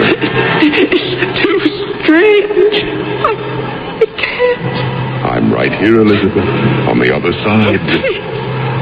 Let me go, Justin. Oh, don't do that to my will. You will be so proud of me, my dears. You will understand why I could not sacrifice 6 years of my life in such an elementary, childish occupation as being president. Elizabeth, where are you? It's Max. You will not cry out. Elizabeth? Elizabeth, we know you're somewhere here. Charlie's here, too. Elizabeth, do as I say. Elizabeth. Hello. What are you doing down here? I'm all right. I'm fine. Hello, Charlie. Hello, Elizabeth. I thought you were going to stay in the hospital. Why, have you followed me? I don't know. Seemed like a good idea. It's 4 a.m. You've been in a plane crash, and here you are waltzing around Washington. We thought maybe you needed help. Justin's in there. Oh, yes, he is. He's behind that big door. What do you know? You don't believe me. I want you to tell them something. I will, Justin. Tell them, right here is a self-powered perpetual dynamo locked into a gamma computer, and I have programmed it to meet every contingency known to man. The problems of floods, famine, politics, economics. I told you what I've named it. The final mind. Max. Charlie. I know you can't hear Justin. He instructs me to tell you that what he has invented is behind that door. Convince them of what I tell you. What's he saying, Elizabeth? He wants you to believe him. That sound is a kind of artificial super brain Justin calls the final mind. What does it do? Reads minds, hears sounds, and acts. The secret lies at the top of this monument. The platinum rods act as a sensor, receiving thought signals from everywhere. Platinum rods? The lightning arresters, yes. They receive thought signals. I get the message.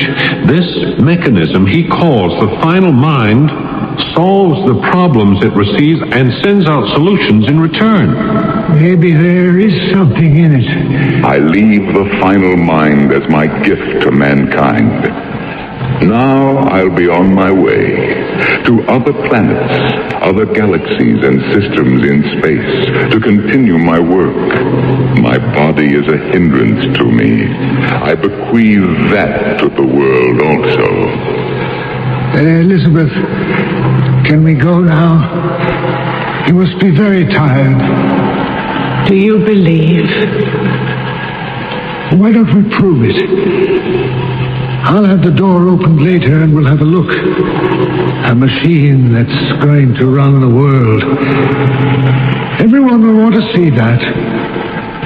It's a treasure. He's lying, Elizabeth. Charlie's lying. The moment you leave here and go up the stairs, you'll be placed under restraint and taken away. And then the door will be broken down. It wouldn't. And then the final mind will be destroyed. Charlie, no! Max! What's upsetting you, dear? Elizabeth, the alternative is a return to a world mismanaged and war-torn by misguided hands. Tell them it's up to them to decide. Decide. Charlie, Max, listen. Don't hurt the final mind. Don't destroy Justin's work. Please.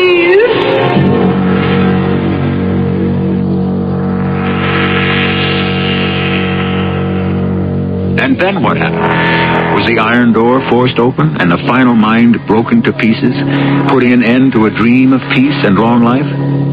Of course, we'll never know because this account takes place centuries into the future. However, if any of you happen to be around or come back in the 30th century, and I am still at the creaking door, give me a call on the communicator and let me know.